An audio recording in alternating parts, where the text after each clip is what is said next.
नवखंड मह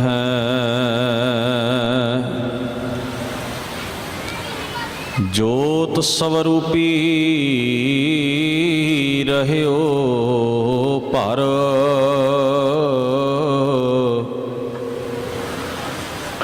पन मथुरा कश भेद नहीं गुर अर्जुन पर तख हर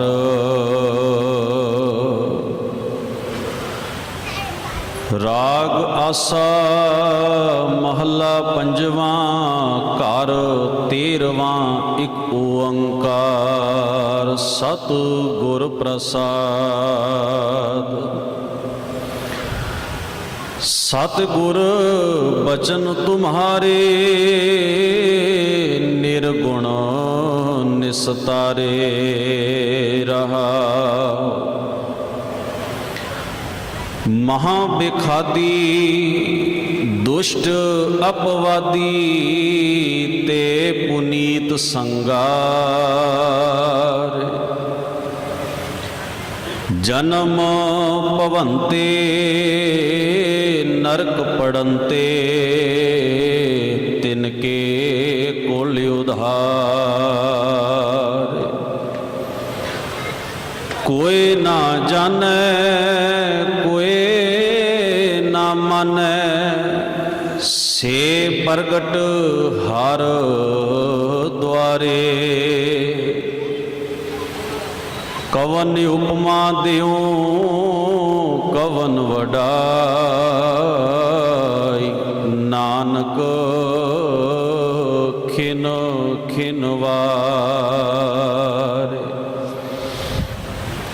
कोई ना जाने कोई ना माने से प्रगट हर द्वारे। कवन उपमा दियो कवन वडाई नानक खिन खिन वारे। परम सत्कार योग धन धन गुरु ग्रंथ साहिब सच्चे पातशाह महाराज जी दे सजे हुए पावन दरबार दियां हाज़रियां भर रहे गुरु प्यारे गुरु सवारे सतसंगी जनों। अकाल पुरख वाहिगुरु जी ने अपार बख्शिश किरपा कीती है। शहीदां दे सिरताज पंचम पातशाह धन धन गुरु अर्जन साहब महाराज जी का महान शहीदी दिहाड़ा मनाउंदियां होयां इन्हां विशेष गुरमत समागमां दी आप सरबत संगत वध चढ़ के हाज़री भर रहे हो। बड़े ही प्यार बड़ी एकाग्रता सहित आप जी ने सत्कारयोग भाई साहब जी तिन्हां दे समूह जथे पासों महाराज की अमृतमयी पावन बाणी का कीर्तन श्रवण किया है। आओ सतगुरु जी के पावन शब्द की विचार नाल अपनियां बिरतियां नूं एकाग्र करिए। शब्द की विचार आरंभ करन तो पहलां दशमेश पिता कलगीधर स्वामी गुरु गोबिंद सिंह साहब महाराज जी की बख्शिश की हुई फतेह सारी संगत बुलंद आवाज़ विच सांझी करो। आखो जी वाहिगुरु जी का खालसा वाहिगुरु जी की फतेह। धन धन गुरु अर्जन साहब महाराज जी का उचारण किया पावन शब्द राग आसा दे विचों जिसनों 13वें घर विच गाउण की हिदायत सतगुरु गुरु अर्जन साहब महाराज ने अंकित की है। अकाल पुरख वाहिगुरु नूं याद करदिआं चेते विच रखदिआं एक ओंकार सतगुर प्रसाद वाहिगुरु जी का मंगल करदिआं इस मुबारक शब्द की आरंभता हुंदी है। सतगुरु धन गुरु अर्जन साहब महाराज बख्शिश करते ने, हे सतगुरु तेरे बचन विच तेरे उपदेश विच इन्नी समर्था है भी जिस मनुख दे जीवन विच ਉਹਦੇ ਜੀਵਨ ਨੂੰ ਸਫਲਾ ਕਰਨ ਵਾਸਤੇ ਕੋਈ ਗੁਣ ਨਹੀਂ, ਕੋਈ ਖੂਬੀ ਨਹੀਂ, ਕੋਈ ਚੰਗਿਆਈ ਨਹੀਂ। ਜੇ ਐਸਾ ਨਿਰਗੁਣਿਆਰਾ ਜੀਵ ਤੇਰੇ ਸ਼ਬਦ ਦਾ ਆਸਰਾ ਤੱਕ ਲਵੇ, ਤੇਰੀ ਮੱਤ ਨੂੰ ਗ੍ਰਹਿਣ ਕਰ ਲਵੇ, ਉਸ ਦਾ ਵੀ ਇਹ ਸੰਸਾਰ ਭਵਜਲ ਤੋਂ ਪਾਰ ਉਤਾਰਾ ਹੋ ਜਾਂਦਾ ਹੈ।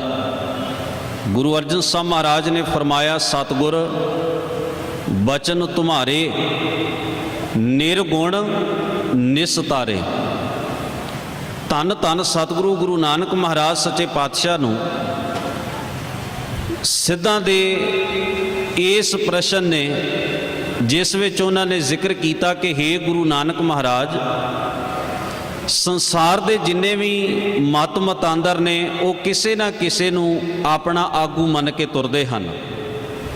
ਤੇ ਜਿਸ ਵੇਲੇ ਗੁਰੂ ਨਾਨਕ ਮਹਾਰਾਜ ਸੱਚੇ ਪਾਤਸ਼ਾਹ ਜੀ ਨੇ ਸਿੱਧਾਂ ਦੇ ਨਾਲ ਚਰਚਾ ਕੀਤੀ, ਹਜ਼ੂਰ ਦੇ ਸਰੀਰ ਦੇ ਉੱਤੇ ਭਗਵੇਂ ਰੰਗ ਦੇ, ਗੇਰੂਏ ਰੰਗ ਦੇ ਸਿੱਧ ਜਿਹੋ ਜਿਹੇ ਵਸਤਰ ਪਾਇਆ ਕਰਦੇ ਸਨ, ਉਹੋ ਜਿਹੇ ਵਸਤਰ ਸਨ। ਭਾਈ ਸਾਹਿਬ ਭਾਈ ਗੁਰਦਾਸ ਜੀ ਨੇ ਆਪਣੀਆਂ ਵਾਰਾਂ ਵਿੱਚ 3 ਥਾਈਂ ਜ਼ਿਕਰ ਕੀਤਾ ਹੈ ਵੀ ਜਿੱਥੇ ਵੀ ਗੁਰੂ ਨਾਨਕ ਪਾਤਸ਼ਾਹ ਜੀ ਗਏ ਉਹੋ ਜਿਹਾ ਪਹਿਰਾਵਾ ਉਹਨਾਂ ਨੇ ਉਥੋਂ ਦੀ ਸਭਾ ਦੇ ਵਿੱਚ ਆਪਣੀ ਗੱਲ ਰੱਖਣ ਵਾਸਤੇ, ਪ੍ਰਵਾਨਿਤ ਹੋਣ ਵਾਸਤੇ ਉਹ ਪਹਿਰਾਵਾ ਪਹਿਨ ਲਿਆ। ਪਹਿਲਾ ਪ੍ਰਮਾਣ ਭਾਈ ਸਾਹਿਬ ਜੀ ਨੇ ਆਪਣੀਆਂ ਵਾਰਾਂ 'ਚ ਦਿੱਤਾ ਹੈ। ਫਿਰ ਧੰਨ ਗੁਰੂ ਨਾਨਕ ਸਾਹਿਬ ਸੱਚੇ ਪਾਤਸ਼ਾਹ ਨੇ ਜਗਤ ਦੇ ਭਲੇ ਲਈ ਜਿਸ ਵੇਲੇ ਪ੍ਰਚਾਰ ਫੇਰੀਆਂ ਆਰੰਭ ਕੀਤੀਆਂ ਹਨ, ਬਾਬੇ ਭੇਖ ਬਣਾਇਆ ਉਦਾਸੀ ਕੀ ਰੀਤ ਚਲਾਈ, ਚੜ੍ਹਿਆ ਸੋਧਣ ਧਰਤ ਲੁਕਾਈ। ਦੂਸਰਾ ਪ੍ਰਮਾਣ ਦਿੱਤਾ ਜਿਸ ਵੇਲੇ ਹਜ਼ੂਰ ਮੱਕਾ ਸ਼ਰੀਫ ਜਾਂਦੇ ਹਨ, ਫਿਰ ਬਾਬਾ ਮੱਕੇ ਗਿਆ ਨੀਲ ਵਸਤਰ ਧਾਰੇ ਬਨਵਾਰੀ, ਆਸਾ ਹੱਥ ਕਿਤਾਬ ਕਸ਼ ਕੂਜਾ ਬਾਂਗ ਮੁਸੱਲਾ ਧਾਰੀ। ਤੀਸਰਾ ਪ੍ਰਮਾਣ ਭਾਈ ਸਾਹਿਬ ਜੀ ਨੇ ਵਾਰਾਂ ਵਿੱਚ ਦਿੱਤਾ ਜਦੋਂ ਹਜ਼ੂਰ ਵਾਪਸ ਸਾਰੀਆਂ ਪ੍ਰਚਾਰ ਫੇਰੀਆਂ ਤੋਂ ਵਿਹਲੇ ਹੋ ਕੇ ਕਰਤਾਰਪੁਰ ਟਿਕਦੇ ਹਨ। ਫਿਰ ਬਾਬਾ ਆਇਆ ਕਰਤਾਰਪੁਰ, ਭੇਖ ਉਦਾਸੀ ਸਗਲ ਉਤਾਰਾ, ਪਹਿਰ ਸੰਸਾਰੀ ਕੱਪੜੇ ਮੰਜੀ ਬੈਠ ਕੀ ਅਵਤਾਰਾ। ਧੰਨ ਗੁਰੂ ਨਾਨਕ ਮਹਾਰਾਜ ਸੱਚੇ ਪਾਤਸ਼ਾਹ ਜਿੱਥੇ ਵੀ ਗਏ ਤਾਂ ਕਿ ਉਹ ਆਪਣੀ ਗੱਲ, ਆਪਣੀ ਵਿਚਾਰ ਉਹਨਾਂ ਲੋਕਾਂ ਨਾਲ ਸਾਂਝੀ ਕਰ ਸਕਣ। ਸਿੱਧਾਂ ਦੀ ਬਹੁਤ ਵੱਡੀ ਇੱਕ ਕਮੀ ਸੀ ਵੀ ਗ੍ਰਸਤੀ ਮਨੁੱਖ ਦੇ ਨਾਲ ਉਹ ਸਿੱਧੇ ਮੂੰਹ ਗੱਲ ਹੀ ਨਹੀਂ ਸਨ ਕਰਦੇ। ਉਹਨਾਂ ਦਾ ਸਭ ਤੋਂ ਵੱਡਾ ਵਿਚਾਰ ਇਹ ਹੁੰਦਾ ਸੀ, ਤੁਸੀਂ ਗ੍ਰਸਤੀ ਲੋਕ ਮਾਇਆ ਦੇ ਵਿਹੜੇ ਹੋਏ, ਦੁਨੀਆ ਦੇ ਝੰਜਟਾਂ ਵਿੱਚ ਫਸੇ ਹੋਏ, ਸਾਡੇ ਨਾਲ ਪਰਮਾਰਥ ਦੀ ਕੀ ਚਰਚਾ ਕਰੋਗੇ। ਇਸ ਵਾਸਤੇ ਹਜ਼ੂਰ ਮਹਾਰਾਜ ਨੇ ਪਹਿਰਾਵਾ ਉਹਨਾਂ ਵਰਗਾ ਹੀ ਪਹਿਨ ਲਿਆ। ਜਿਸ ਵੇਲੇ ਚਰਚਾ ਹੋ ਰਹੀ ਸੀ ਉਹਨਾਂ ਨੇ ਪ੍ਰਸ਼ਨ ਕੀਤਾ ਵੀ ਕਵਣ ਮੂਲ ਕਵਣ ਮਤ ਵੇਲਾ, ਤੇਰਾ ਕਵਣ ਗੁਰੂ ਜਿਸ ਕਾ ਤੂੰ ਚੇਲਾ। ਧੰਨ ਗੁਰੂ ਨਾਨਕ ਸਾਹਿਬ ਜੀ ਨੇ ਇਸ ਦਾ ਜੋ ਉੱਤਰ ਦਿੱਤਾ, ਪਵਨ ਆਰੰਭ ਸਤਿਗੁਰ ਮਤ ਵੇਲਾ, ਸ਼ਬਦ ਗੁਰੂ ਸੁਰਤ ਧੁਨ ਚੇਲਾ। ਮੇਰਾ ਗੁਰੂ ਸ਼ਬਦ ਹੈ ਤੇ ਮੇਰੀ ਸੁਰਤ ਉਸ ਸ਼ਬਦ ਦੀ ਸਿੱਖ ਹੈ। ਕਿੱਡੀ ਵੱਡੀ ਗੱਲ ਹਜ਼ੂਰ ਨੇ ਆਪਣੀ ਮੁਬਾਰਕ ਬਾਣੀ ਦੇ ਰਾਹੀਂ ਸਾਡੇ ਨਾਲ ਸਾਂਝੀ ਕੀਤੀ। ਧੰਨ ਗੁਰੂ ਅਰਜਨ ਸਾਹਿਬ ਮਹਾਰਾਜ ਜੀ ਦਾ ਵਕਤ ਆਇਆ ਤੇ ਧੰਨ ਗੁਰੂ ਅਰਜਨ ਸਾਹਿਬ ਸੱਚੇ ਪਾਤਸ਼ਾਹ ਜੀ ਨੇ ਬੜਾ ਮਹਾਨ ਕਦਮ ਪੁੱਟਦਿਆਂ ਹੋਇਆਂ ਆਪਣੇ ਤੋਂ ਪਹਿਲੇ ਸਤਿਗੁਰੂ ਸਾਹਿਬਾਨ ਦੀ ਪਵਿੱਤਰ ਬਾਣੀ ਨੂੰ, ਜੋ ਸੰਗ੍ਰਹਿ ਉਹਨਾਂ ਨੂੰ ਧੰਨ ਗੁਰੂ ਰਾਮਦਾਸ ਮਹਾਰਾਜ ਜੀ ਵੱਲੋਂ ਪ੍ਰਾਪਤ ਹੋਇਆ। ਵੈਸੇ ਗੁਰੂ ਪਿਆਰ ਵਾਲਿਓ, ਅਸੀਂ ਆਪਣੀਆਂ ਸਾਖੀਆਂ ਦੇ ਵਿੱਚ ਇੱਕ ਚੀਜ਼ ਦਾ ਬਹੁਤਾਤ ਜ਼ਿਕਰ ਕੀਤਾ ਹੈ, ਉਹ ਇਹ ਵੀ ਧੰਨ ਗੁਰੂ ਨਾਨਕ ਮਹਾਰਾਜ ਨੇ ਭਾਈ ਲਹਿਣਾ ਜੀ ਨੂੰ ਅੰਗਦ ਬਣਾ ਕੇ ਜਿਸ ਵੇਲੇ ਗੁਰਤਾ ਗੱਦੀ ਬਖਸ਼ਿਸ਼ ਕੀਤੀ, ਅਸੀਂ ਇਸ ਗੱਲ ਦੀ ਅੱਜ ਤੱਕ ਰੱਟ ਲਾਈ ਰੱਖੀਏ। 5 ਪੈਸੇ ਤੇ ਨਾਰੀਅਲ ਮਹਾਰਾਜ ਨੇ ਭਾਈ ਲਹਿਣਾ ਜੀ ਦੇ ਅੱਗੇ ਰੱਖਿਆ ਤੇ ਨਮਸਕਾਰ ਕੀਤੀ। ਜਦੋਂ ਤੀਸਰੀ ਪਾਤਸ਼ਾਹੀ ਨੂੰ ਬਖਸ਼ਿਸ਼ ਹੋਈ ਉਦੋਂ ਵੀ ਇਹ 5 ਪੈਸੇ ਨਾਰੀਅਲ, ਭਾਵ ਇਹੀ ਚੱਲਦਾ ਆ ਰਿਹਾ ਹੈ। ਪਰ ਅਸੀਂ ਇਸ ਗੱਲ ਵੱਲ ਕਦੇ ਵੀ ਖਿਆਲ ਨਾ ਕੀਤਾ ਕਿ ਸਾਡੇ ਪੁਰਾਤਨ ਸਾਹਿਤ ਵਿੱਚ ਇਹ ਵੀ ਗੱਲ ਦਾ ਜ਼ਿਕਰ ਹੈ ਕਿ ਤਿਤ ਮਹਿਲ ਜੋ ਸ਼ਬਦ ਹੋਆ, ਸੋ ਪੋਥੀ ਗੁਰ ਅੰਗਦ ਜੋਗ ਮਿਲੀ। ਮੈਂ ਕਈ ਵਾਰ ਮਹਿਸੂਸ ਕਰਦਾ ਹਾਂ, ਜਿਸ ਧਰਮ ਦਾ ਮੁੱਢ ਹੀ ਸ਼ਬਦ ਬਣਾਇਆ ਗਿਆ ਹੋਵੇ ਤੇ ਜਿਸ ਧੰਨ ਗੁਰੂ ਨਾਨਕ ਮਹਾਰਾਜ ਸੱਚੇ ਪਾਤਸ਼ਾਹ ਨੇ ਸ਼ਬਦ ਨੂੰ ਗੁਰੂ ਆਖਿਆ ਹੋਵੇ, ਸਾਡੀਆਂ ਸਾਖੀਆਂ ਵਿੱਚ ਵੀ ਸ਼ਬਦ ਨੂੰ ਕਿਵੇਂ ਹਾਸ਼ੀਏ ਤੇ ਰੱਖ ਕੇ ਗੱਲ ਹੁੰਦੀ ਰਹੀ ਹੈ। ਸਾਡੇ ਪੱਲੇ ਉਹ ਕੁਝ ਹੀ ਰੱਖਿਆ ਗਿਆ, ਨਾਰੀਅਲ ਪਾ ਦਿੱਤੇ ਗਏ, ਇਹੋ ਜਿਹੇ ਤਿਲਕਾਂ ਦੀਆਂ ਗੱਲਾਂ ਸੁਣਾਈਆਂ ਗਈਆਂ पर शब्द की गल जिहड़ी साडे इतिहास दे विच दर्ज सी भी गुरु नानक महाराज ने भाई लहणा जी नूं गुरता गद्दी दिंदिआं तित महल जो शब्द हुआ सो पोथी गुर अंगद जोग मिली। वो बाणी दी पोथी जिहड़ी सी ना, जिस बारे 2 वारां भाई गुरदास जी ने जिक्र किया। एक जगह के उत्ते जिक्र किया है, जिस वेले गुरु नानक महाराज मक्के जाते ने, आसा हाथ किताब कछ कूजा बांग मुसल्ला धारी। किताब अरबी लोगों का लफज है, भारत के अंदर ये नहीं सी वरत्या जाता। इत्थे संस्कृत का शब्द है पुस्तक, ते जां शब्द वरत्या जाता सी पोथी। ते बहुत वड्ड आकार की कोई पोथी होवे उसनूं कहा जाता है ग्रंथ। साडे कल्चर दे अंदर किताब शब्द नहीं सी। अरब दे लोग जिहड़े सन ये किताब शब्द वरतदे सन। वो अपने धर्म ग्रंथ वास्ते भी किताब शब्द ही वरतदे ने। इस वास्ते वो कुरान शरीफ नूं आखणगे ये अल्लाह ताला दी भेजी हुई किताब है, ये इलाही किताब है, ये पैगंबरी किताब है। किताब का मतलब भी पोथी हुंदा है ते पोथी का मतलब भी किताब ही हुंदा है। फर्क केवल इन्ना है भी ये शब्द जिहड़ा अरब के मुल्कां चों सफ़र करके साडे च आया। जदों अंग्रेजी वाले कहणगे उहनूं कहणगे होली बुक, भाव स्पिरिचुअल ग्रंथ। वो किताब, वो धर्म पुस्तक जिस विच धर्म का रब का उपदेश दिता गया है, उहनूं होली बुक कहिंदे ने। इस वास्ते शब्द रलवे मिलवे हैं। धन गुरु ग्रंथ साहब जी की बाणी दे विच बहुत वार पोथी शब्द ही आया। पोथी पुराण कमाईऐ, भौ वट्टी इत तन पाईऐ, सच बूझणे आण जलाईऐ, ये तेल दीवा यों बलै कर चानन साहिब तौ मिलै। सतगुरु सच्चे पातशाह महाराज जिस वेले मक्के जाते ने, भाई साहब ने लिखिया आसा हाथ किताब कश पूजा बांग मुसल्ला धारी। हुण चर्चा शुरू हो गई हाजियां दे नाल ते काजियां दे नाल। ते उन्हां ने सतगुरु गुरु नानक महाराज नूं इशारा करदिआं क्या पुछन फोड़ किताब नूं हिंदू वड्डा कि मुसलमान होई। भाव अपनी धर्म पुस्तक नूं फोड़ के दसो, इस विच हिंदू दे कर्म नूं वड्डा लिखिया गया कि मुसलमानी मत नाल संबंध रखण वाले मुसलमान दे कर्म नूं वड्डा लिखिया गया। ये 2 इशारे भाई साहब ने अपनियां वारां दे विच धर्म पुस्तक बाबत दिते ने। वो पोथी जिस विच महाराज अपने शब्द, अपनी बाणी ते भगतां दी बाणी नूं इकट्ठियां करदे ने, वो खजाना गुरता गद्दी वक्त उन्होंने धन गुरु अंगद साहब महाराज की झोली दे विच पाया। धन गुरु रामदास महाराज जी नूं गुरता गद्दी मिली जिस वेले गोइंदवाल की धरती ते।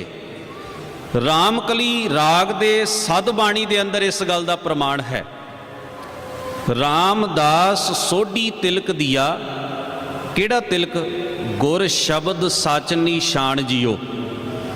गुरु दे शब्द का सच्चा परवाना ये तिलक गुरु रामदास महाराज नूं बख्शिश किया गया। हुण वेखो बाणी दे भावर्थ समझने पैंदे ने भी केड़ा तिलक दिता गया। अगे जाके जिक्र किया रामदास सोढ़ी तिलक दिया गुर शब्द सच निशान जियो। हुण असी अजे तक अपनियां फोटोआं दे विच महाराज नूं केसर दा तिलक ही लवाई जा रहे हैं। ਇਹਦਾ ਭਾਵ है भी असी धन गुरु ग्रंथ साहब जी की पवित्र बाणी नूं समझण दा यतन नहीं कर रहे।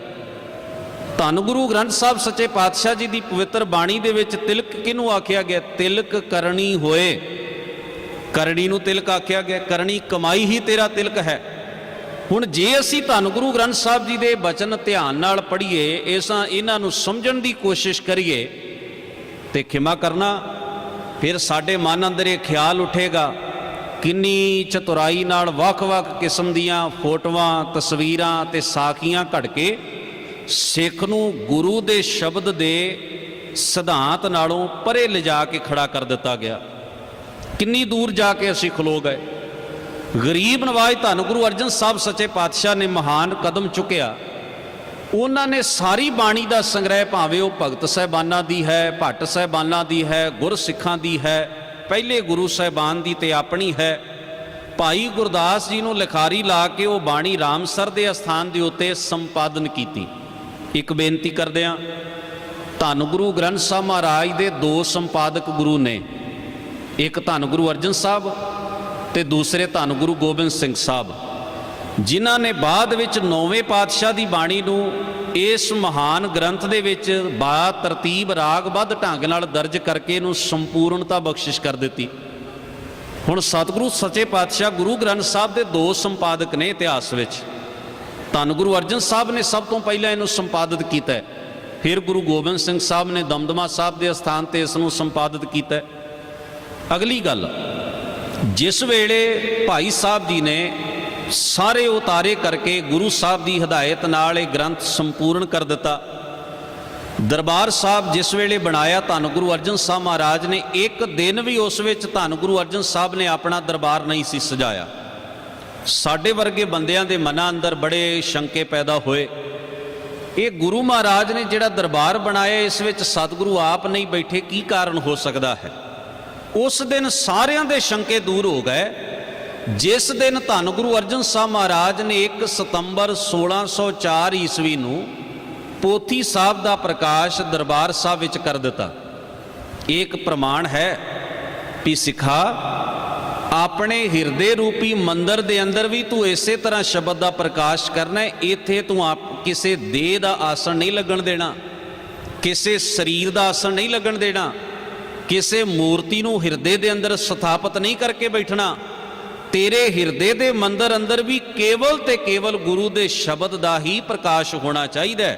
ਤੂੰ ਤਾਂ ਉੱਤਮ ਕਿਸਮ ਦਾ ਸਿੱਖ ਬਣ ਸਕਦਾ ਹੈ। ਇਸ ਵਾਸਤੇ ਅੱਜ ਤੱਕ ਦੇ ਇਤਿਹਾਸ ਅੰਦਰ ਦਰਬਾਰ ਸਾਹਿਬ ਦੀ ਉਸ ਪਵਿੱਤਰ ਜਗ੍ਹਾ ਦੇ ਉੱਤੇ ਸਿਵਾਏ ਧੰਨ ਗੁਰੂ ਗ੍ਰੰਥ ਸਾਹਿਬ ਮਹਾਰਾਜ ਦੇ ਪ੍ਰਕਾਸ਼ ਤੋਂ ਕਿਸੇ ਮਨੁੱਖ ਦਾ ਗਦੇਲਾ ਪ੍ਰਵਾਨ ਨਹੀਂ ਕੀਤਾ ਗਿਆ, ਭਾਵੇਂ ਉਹ ਮੱਸਾ ਰੰਗੜ ਹੋਵੇ ਤੇ ਭਾਵੇਂ ਬਾਅਦ ਦੇ ਇਤਿਹਾਸ ਵਿੱਚ ਜ਼ਿਕਰ ਆਉਂਦਾ ਹੈ ਕਿ ਬੇਦੀ ਕੁੱਲ ਦੇ ਕੁਝ ਬਾਬਿਆਂ ਨੇ ਗੁਰੂ ਗ੍ਰੰਥ ਸਾਹਿਬ ਦੀ ਹਜ਼ੂਰੀ 'ਚ ਗਦੇਲਾ ਲਾ ਕੇ ਬਹਿਣਾ ਸ਼ੁਰੂ ਕਰ ਦਿੱਤਾ ਸੀ। ਸਿੰਘ ਸਭਾ ਲਹਿਰ ਦੇ ਮੋਢੀਆਂ ਦੇ ਵਿੱਚੋਂ ਪ੍ਰੋਫੈਸਰ ਗੁਰਮੁਖ ਸਿੰਘ ਹੋਣਾ ਨੇ ਉਹ ਗਦੇਲਾ ਚੁੱਕਿਆ ਤੇ ਸਰੋਵਰ 'ਚ ਵਗਾ ਕੇ ਸੁੱਟ ਦਿੱਤਾ। ਲੋਕਾਂ ਨੇ ਬੜਾ ਗੁੱਸਾ ਕੀਤਾ, ਆਖੇ ਬਾਬਾ ਜੀ ਦਾ ਗਦੇਲਾ ਬਾਹਰ ਕਿਉਂ ਸੁੱਟਿਆ? ਉਹ ਗੁਰਮੁਖ ਪਿਆਰਿਆਂ ਨੇ ਉੱਤਰ ਦਿੱਤਾ ਵੀ ਇਹ ਗੁਰੂ ਸਾਹਿਬ ਜੀ ਦਾ ਸਥਾਨ ਹੈ। ਧੰਨ ਗੁਰੂ ਗ੍ਰੰਥ ਸਾਹਿਬ ਸੱਚੇ ਪਾਤਸ਼ਾਹ ਜੀ ਦੀ ਪਵਿੱਤਰ ਹਜ਼ੂਰੀ ਦੇ ਅੰਦਰ ਕਿਸੇ ਮਨੁੱਖ ਦੀ ਪੂਜਾ ਕਰਨੀ ਇਹ ਸਭ ਤੋਂ ਵੱਡਾ ਗੁਨਾਹ ਹੈ ਸਿੱਖ ਵਾਸਤੇ, ਇਹ ਨਹੀਂ ਹੋਣ ਦਿੱਤਾ ਜਾਏਗਾ। ਅੱਜ ਵੀ ਅਸੀਂ ਕਈ ਵਾਰ ਕਹਿੰਦੇ ਆ ਨਾ ਵੀ ਸਤਿਗੁਰੂ ਧੰਨ ਗੁਰੂ ਗ੍ਰੰਥ ਸਾਹਿਬ ਮਹਾਰਾਜ ਨੂੰ ਤਾਂ ਅਸੀਂ ਗੁਰੂ ਮੰਨਦੇ ਆ ਭਾਈ, ਪਰ ਹਾਂ ਜੇ ਕੋਈ ਖਾਸ ਬੰਦਾ ਗੁਰੂ ਦਰਬਾਰ ਵਿੱਚ ਆ ਜਾਏ ਤੇ ਜਕਾਰੇ ਛੱਡ ਕੇ ਬੇਹਾਲ ਵੀ ਹੋ ਜਾਂਦੇ ਆ। ਭਾਵ ਵੀ ਬਾਕੀ ਸੰਗਤ ਦੀ ਕੋਈ ਕੀਮਤ ਨਹੀਂ, ਉਸ ਬੰਦੇ ਦੀ ਕੀਮਤ ਹੈ ਇਕੱਲੇ ਦੀ। ਕੋਈ ਚਾਦਰ ਵਿਛਾਏਗਾ, ਕੋਈ ਗਦੇਲਾ ਵਿਛਾਏਗਾ, ਕੋਈ ਗੋਡੀ ਹੱਥ ਲਾਏਗਾ, ਕੋਈ ਪੈਰੀ ਹੱਥ ਲਾਏਗਾ। ਇਹ ਸਾਰੇ ਮਾਣ ਸਨਮਾਨ ਅਸੀਂ ਕਈ ਵਾਰ ਗੁਰੂ ਸਾਹਿਬ ਦੀ ਹਜ਼ੂਰੀ 'ਚ ਹੀ ਦੇਣੇ ਸ਼ੁਰੂ ਕਰ ਦਿੰਦੇ ਹਾਂ। ਹਾਲਾਂਕਿ ਸਾਨੂੰ ਹੁਕਮ ਹੈ ਆਗਾ ਆਵਤ ਸਿੰਘ ਜੋ ਪਾਵੈ ਵਾਹਿਗੁਰੂ ਜੀ ਕੀ ਫਤਿਹ ਬੁਲਾਵੈ, ਵੀ ਕੋਈ ਵੀ ਸਿੱਖ ਮਿਲਦਾ ਭਾਵੇਂ ਤੁਹਾਡੇ ਤੋਂ ਕਿੰਨਾ ਵੀ ਜ਼ਿਆਦਾ ਸਤਿਕਾਰਯੋਗ ਵੱਧ ਹੈ, ਬੜੀ ਦੇਣ ਹੈ ਉਸ ਦੀ, ਸਭ ਤੋਂ ਵੱਡਾ ਸਤਿਕਾਰ ਹੈ ਵੀ ਫਤਿਹ ਸਾਂਝੀ ਕਰੋ ਇੱਕ ਦੂਜੇ ਨਾਲ। ਇਹ ਗੁਰੂ ਦਾ ਆਦੇਸ਼ ਹੈ ਸਾਡੇ ਵਾਸਤੇ, ਭਾਵੇਂ ਉਮਰ ਦਾ ਛੋਟਾ ਹੈ ਭਾਵੇਂ ਵੱਡਾ ਹੈ, ਕਮਾਈ ਵਾਲਾ ਹੈ, ਵਿਦਵਾਨ ਹੈ, ਗੁਰਸਿੱਖ ਹੈ, ਸੇਵਾਦਾਰ ਹੈ, ਪਰਉਪਕਾਰੀ ਕੋਈ ਵੀ ਹੈ, ਕਿਸੇ ਵੀ ਤਰ੍ਹਾਂ ਦਾ ਉਸ ਦਾ ਸਤਿਕਾਰ ਤੁਸੀਂ ਕਰਨਾ ਹੈ ਤੇ ਉਹ ਸਤਿਕਾਰ ਫਤਿਹ ਦੇ ਰਾਹੀਂ ਹੀ ਹੋ ਸਕਦਾ ਹੈ। ਸਤਿਗੁਰਾਂ ਨੇ ਸਾਡੇ ਅੰਦਰੋਂ ਦੇਹ ਪੂਜਾ ਦਾ ਵਿਧਾਨ ਹਮੇਸ਼ਾ ਵਾਸਤੇ ਖਤਮ ਕਰ ਦਿੱਤਾ, ਪਰ ਧੰਨ ਗੁਰੂ ਅਰਜਨ ਸਾਹਿਬ ਮਹਾਰਾਜ ਨੂੰ ਇਹ ਪੋਥੀ ਸਾਹਿਬ ਦਾ ਸੰਪਾਦਨ ਕਰਦਿਆਂ ਬਹੁਤ ਵੱਡੀ ਸੰਘਰਸ਼ ਵਿੱਚੋਂ ਗੁਜ਼ਰਨਾ ਪਿਆ। ਭਾਈ ਸਾਹਿਬ ਭਾਈ ਗੁਰਦਾਸ ਜੀ ਗੁਰਮਤਿ ਦੇ ਬੜੇ ਤੁਰੰਤਰ ਵਿਆਖਿਆਕਾਰ ਨੇ, ਉਹ ਐਸੇ ਗੁਰਮਤਿ ਦੇ ਵਿਆਖਿਆਕਾਰ ਨੇ, ਮੈਂ ਕਈ ਵਾਰ ਇਸ ਸੰਗਤ ਨਾਲ ਗੱਲ ਸਾਂਝੀ ਕੀਤੀ ਹੈ। ਕੋਈ ਸਮਾਂ ਹੁੰਦਾ ਸੀ ਸਾਡੇ ਬਜ਼ੁਰਗ ਘਰਾਂ ਦੇ ਵਿੱਚ ਭਾਈ ਗੁਰਦਾਸ ਜੀ ਦੀਆਂ ਵਾਰਾਂ ਦੀ ਪੋਥੀ ਰੱਖਿਆ ਕਰਦੇ ਸਨ ਤੇ ਉਸ ਨੂੰ ਗਾਹੇ ਬਗਾਏ ਪੜ੍ਹਿਆ ਕਰਦੇ ਸਨ। ਹੁਣ ਵਕਤ ਬਦਲ ਗਿਆ, ਭਾਈ ਸਾਹਿਬ ਜੀ ਦੀਆਂ ਵਾਰਾਂ ਸਿੱਖਾਂ ਦੇ ਘਰਾਂ ਦੇ ਵਿੱਚੋਂ ਅਲੋਪ ਹੋ ਗਈਆਂ ਤੇ ਵਾਰਾਂ ਵੀ ਚਲੀਆਂ ਗਈਆਂ ਤੇ ਸਿੱਖੀ ਦਾ ਰਹਿਤਨਾਮਾ ਵੀ ਸਾਡੇ ਘਰਾਂ 'ਚੋਂ ਹੌਲੀ ਹੌਲੀ ਨਿਕਲਦਾ ਤੁਰਿਆ ਗਿਆ, ਕਿਉਂਕਿ ਭਾਈ ਸਾਹਿਬ ਜੀ ਦੀਆਂ ਵਾਰਾਂ ਗੁਰਬਾਣੀ ਦੀ ਵਿਆਖਿਆ ਮੰਨੀਆਂ ਜਾਂਦੀਆਂ ਨੇ ਤੇ ਉਹ ਪੁਰਾਣੀ ਪੰਜਾਬੀ, ਉਹ ਪੁਰਾਣੀ ਗੁਰਮੁਖੀ ਬੋਲੀ ਜਿਹੜੀ ਸਾਡੀ ਮਾਤ ਭਾਸ਼ਾ ਸੀ, ਉਹਦੇ ਸ਼ਬਦ ਵੀ ਸਾਡੇ ਅੰਦਰੋਂ ਹੌਲੀ ਹੌਲੀ ਅਲੋਪ ਹੋ ਗਏ। ਹੁਣ ਭਾਈ ਗੁਰਦਾਸ ਜੀ ਦੀਆਂ ਵਾਰਾਂ ਕਿਸੇ ਲਾਇਬ੍ਰੇਰੀ ਵਿੱਚ ਮਿਲ ਜਾਣ ਤੇ ਗੱਲ ਵੱਖਰੀ ਹੈ, ਆਮ ਸਿੱਖ ਦੇ ਘਰ ਵਿੱਚ ਮਿਲਣੀਆਂ ਬਹੁਤ ਔਖੀਆਂ ਨੇ, ਬੜੀਆਂ ਕਠਿਨ ਨੇ। ਹਾਂ ਖਿਮਾ ਕਰਨਾ, ਅਸੀਂ ਆਪਣੇ ਘਰਾਂ ਦੇ ਸ਼ੋ ਪੀਸ ਦੇ ਵਿੱਚ ਨਕਲੀ ਖਿਡੌਣੇ ਬਾਂਦਰ ਕੁੱਤੇ ਜ਼ਰੂਰ ਲਿਆ ਕੇ ਰੱਖ ਲਏ ਨੇ। ਤਾਂ ਕਿ ਸਵੇਰੇ ਉੱਠਦਿਆਂ ਸਾਰ ਉਹਨਾਂ ਦੇ ਦਰਸ਼ਨ ਕੀਤੇ ਜਾਣ, ਉਹਨਾਂ ਨੂੰ ਵੇਖਿਆ ਜਾਏ ਤੇ ਸਾਰਾ ਦਿਨ ਬੰਦੇ ਦੀ ਸੁਰਤ ਉੱਥੇ ਕੀ ਅਟਕੀ ਰਹਿ ਸਕੇ। ਬਾਣੀ ਦੀ ਨਾ ਕੋਈ ਪੁਸਤਕ ਹੈ, ਨਾ ਇਤਿਹਾਸ ਦੀ ਕੋਈ ਪੁਸਤਕ ਸਾਡੇ ਘਰਾਂ ਦਾ ਸ਼ਿੰਗਾਰ ਬਣ ਰਹੀ ਹੈ। ਇਹ ਸਾਡੀ ਸਭ ਤੋਂ ਵੱਡੀ ਕਮੀ ਹੈ। ਅੱਜ ਦੇ ਆਧੁਨਿਕ ਸਮੇਂ ਦੇ ਅੰਦਰ ਵੀ ਅਸੀਂ ਆਪਣੇ ਇਤਿਹਾਸ ਤੇ ਬਾਣੀ ਦੇ ਸਿਧਾਂਤ ਤੋਂ ਵਾਂਝੇ ਤੁਰੇ ਫਿਰ ਰਹੇ ਹਾਂ, ਜਦੋਂ ਕਿ ਦੁਨੀਆ ਦੀਆਂ ਬਾਕੀ ਕੌਮਾਂ ਇਸ ਪੱਖੋਂ ਬੜੀਆਂ ਸੁਚੇਤ ਹੋ ਗਈਆਂ ਨੇ। ਖੈਰ, ਭਾਈ ਸਾਹਿਬ ਭਾਈ ਗੁਰਦਾਸ ਜੀ ਨੂੰ ਇੱਕ ਸੱਜਣ ਨੇ ਪ੍ਰਸ਼ਨ ਕੀਤਾ, ਕਹਿਣ ਲੱਗੇ, ਭਾਈ ਸਾਹਿਬ ਇੱਕ ਗੱਲ ਦੱਸੋ, ਪਹਿਲੇ ਗੁਰੂ ਮਹਾਰਾਜ ਤੋਂ ਲੈ ਕੇ ਚੌਥੇ ਗੁਰੂ ਪਾਤਸ਼ਾਹ ਤੱਕ ਸਾਰੇ ਸਿੱਖ ਬਾਣੀ ਪੜ੍ਹਦੇ ਸਨ, ਬਾਣੀ ਨਾਲ ਜੁੜੇ ਹੋਏ ਸਨ। ਭਾਈ ਸਾਹਿਬ ਜੀ ਨੇ ਆਖਿਆ, ਬਿਲਕੁਲ ਸਹੀ ਗੱਲ ਹੈ। ਉਸ ਸੱਜਣ ਨੇ ਅਗਲਾ ਪ੍ਰਸ਼ਨ ਕੀਤਾ, ਕਹਿਣ ਲੱਗਿਆ, ਭਾਈ ਸਾਹਿਬ ਫਿਰ ਆਪ ਜੀ ਦੇ ਸਤਿਗੁਰੂ ਗੁਰੂ ਅਰਜਨ ਸਾਹਿਬ ਮਹਾਰਾਜ ਨੂੰ ਇਸ ਬਾਣੀ ਨੂੰ ਪੋਥੀ ਦੇ ਰੂਪ ਵਿੱਚ ਸੰਪਾਦਨ ਕਰਨ ਦੀ ਲੋੜ ਕਿਉਂ ਮਹਿਸੂਸ ਹੋਈ, ਜਦੋਂ ਕਿ ਪਹਿਲੇ ਗੁਰੂ ਵੀ ਬਾਣੀ ਪੜ੍ਹਿਆ ਕਰਦੇ ਸਨ, ਬਾਣੀ ਪੜ੍ਹਾਇਆ ਕਰਦੇ ਸਨ, ਬਾਣੀ ਦਾ ਉਪਦੇਸ਼ ਦਿੰਦੇ ਸਨ। ਫਿਰ ਇਸ ਨੂੰ ਇੱਕ ਪੋਥੀ ਦੇ ਵਿੱਚ ਲਿਖਣ ਕੇ ਸੰਭਾਲਣ ਦੀ ਕੀ ਜ਼ਰੂਰਤ ਮਹਿਸੂਸ ਹੋਈ? ਇਸ ਦਾ ਕੀ ਕਾਰਨ ਹੋ ਸਕਦਾ ਹੈ? ਭਾਈ ਸਾਹਿਬ ਜੀ ਨੇ ਬੜੀਆਂ ਕੀਮਤੀ 3 ਉਦਾਹਰਨਾਂ ਆਪਣੀ ਵਾਰਾਂ ਦੇ ਵਿੱਚ ਦਿੱਤੀਆਂ ਨੇ। ਭਾਈ ਸਾਹਿਬ ਨੇ ਪਹਿਲੀ ਉਦਾਹਰਣ ਦਿੱਤੀ, ਕਹਿਣ ਲੱਗੇ, ਵੇਖੋ, ਜਿਸ ਵੇਲੇ ਸਾਡੇ ਘਰ ਕੋਈ ਮਹਿਮਾਨ ਆਉਂਦਾ, ਕੋਈ ਪ੍ਰਾਹੁਣਾ ਆਉਂਦਾ ਹੈ, ਉਹ ਮਹਿਮਾਨ ਤੇ ਪ੍ਰਾਹੁਣੇ ਦੇ ਆਉਣ ਦੇ ਉੱਤੇ ਘਰ ਦੀ ਸਵਾਣੀ ਰਸੋਈ ਵਿੱਚ ਜਾਂਦੀ ਹੈ। ਉਸ ਵਿਅਕਤੀ ਪ੍ਰਾਹੁਣੇ ਵਾਸਤੇ, ਮਹਿਮਾਨ ਵਾਸਤੇ ਪ੍ਰਸ਼ਾਦਾ ਪਕਵਾਨ ਤਿਆਰ ਕਰਦੀ ਹੈ, ਤੇ ਜਿਹੜੀਆਂ ਚੀਜ਼ਾਂ ਤੋਂ ਉਹਨੇ ਪਕਵਾਨ ਤਿਆਰ ਕਰਨਾ ਉਹ ਸਾਰੀਆਂ ਰਸੋਈ 'ਚ ਪਈਆਂ ਹੁੰਦੀਆਂ ਨੇ। ਖੰਡ ਪਈ ਹੈ, ਚਾਹ ਪੱਤੀ ਪਈ ਹੈ, ਦੁੱਧ ਪਿਆ ਹੈ, ਲੂਣ ਪਿਆ, ਮਸਾਲੇ ਪਏ ਨੇ, ਦਾਲਾਂ ਪਈਆਂ ਨੇ। ਭਾਵ ਘਰ 'ਚੋਂ ਹੀ ਉਹ ਸਾਰਾ ਸਮਾਨ ਰਸੋਈ 'ਚੋਂ ਕੱਢ ਕੇ ਪ੍ਰਸ਼ਾਦਾ ਤਿਆਰ ਕਰਕੇ ਮਹਿਮਾਨ ਦੇ ਸਾਹਮਣੇ ਰੱਖ ਦਿੱਤਾ ਜਾਂਦਾ ਹੈ।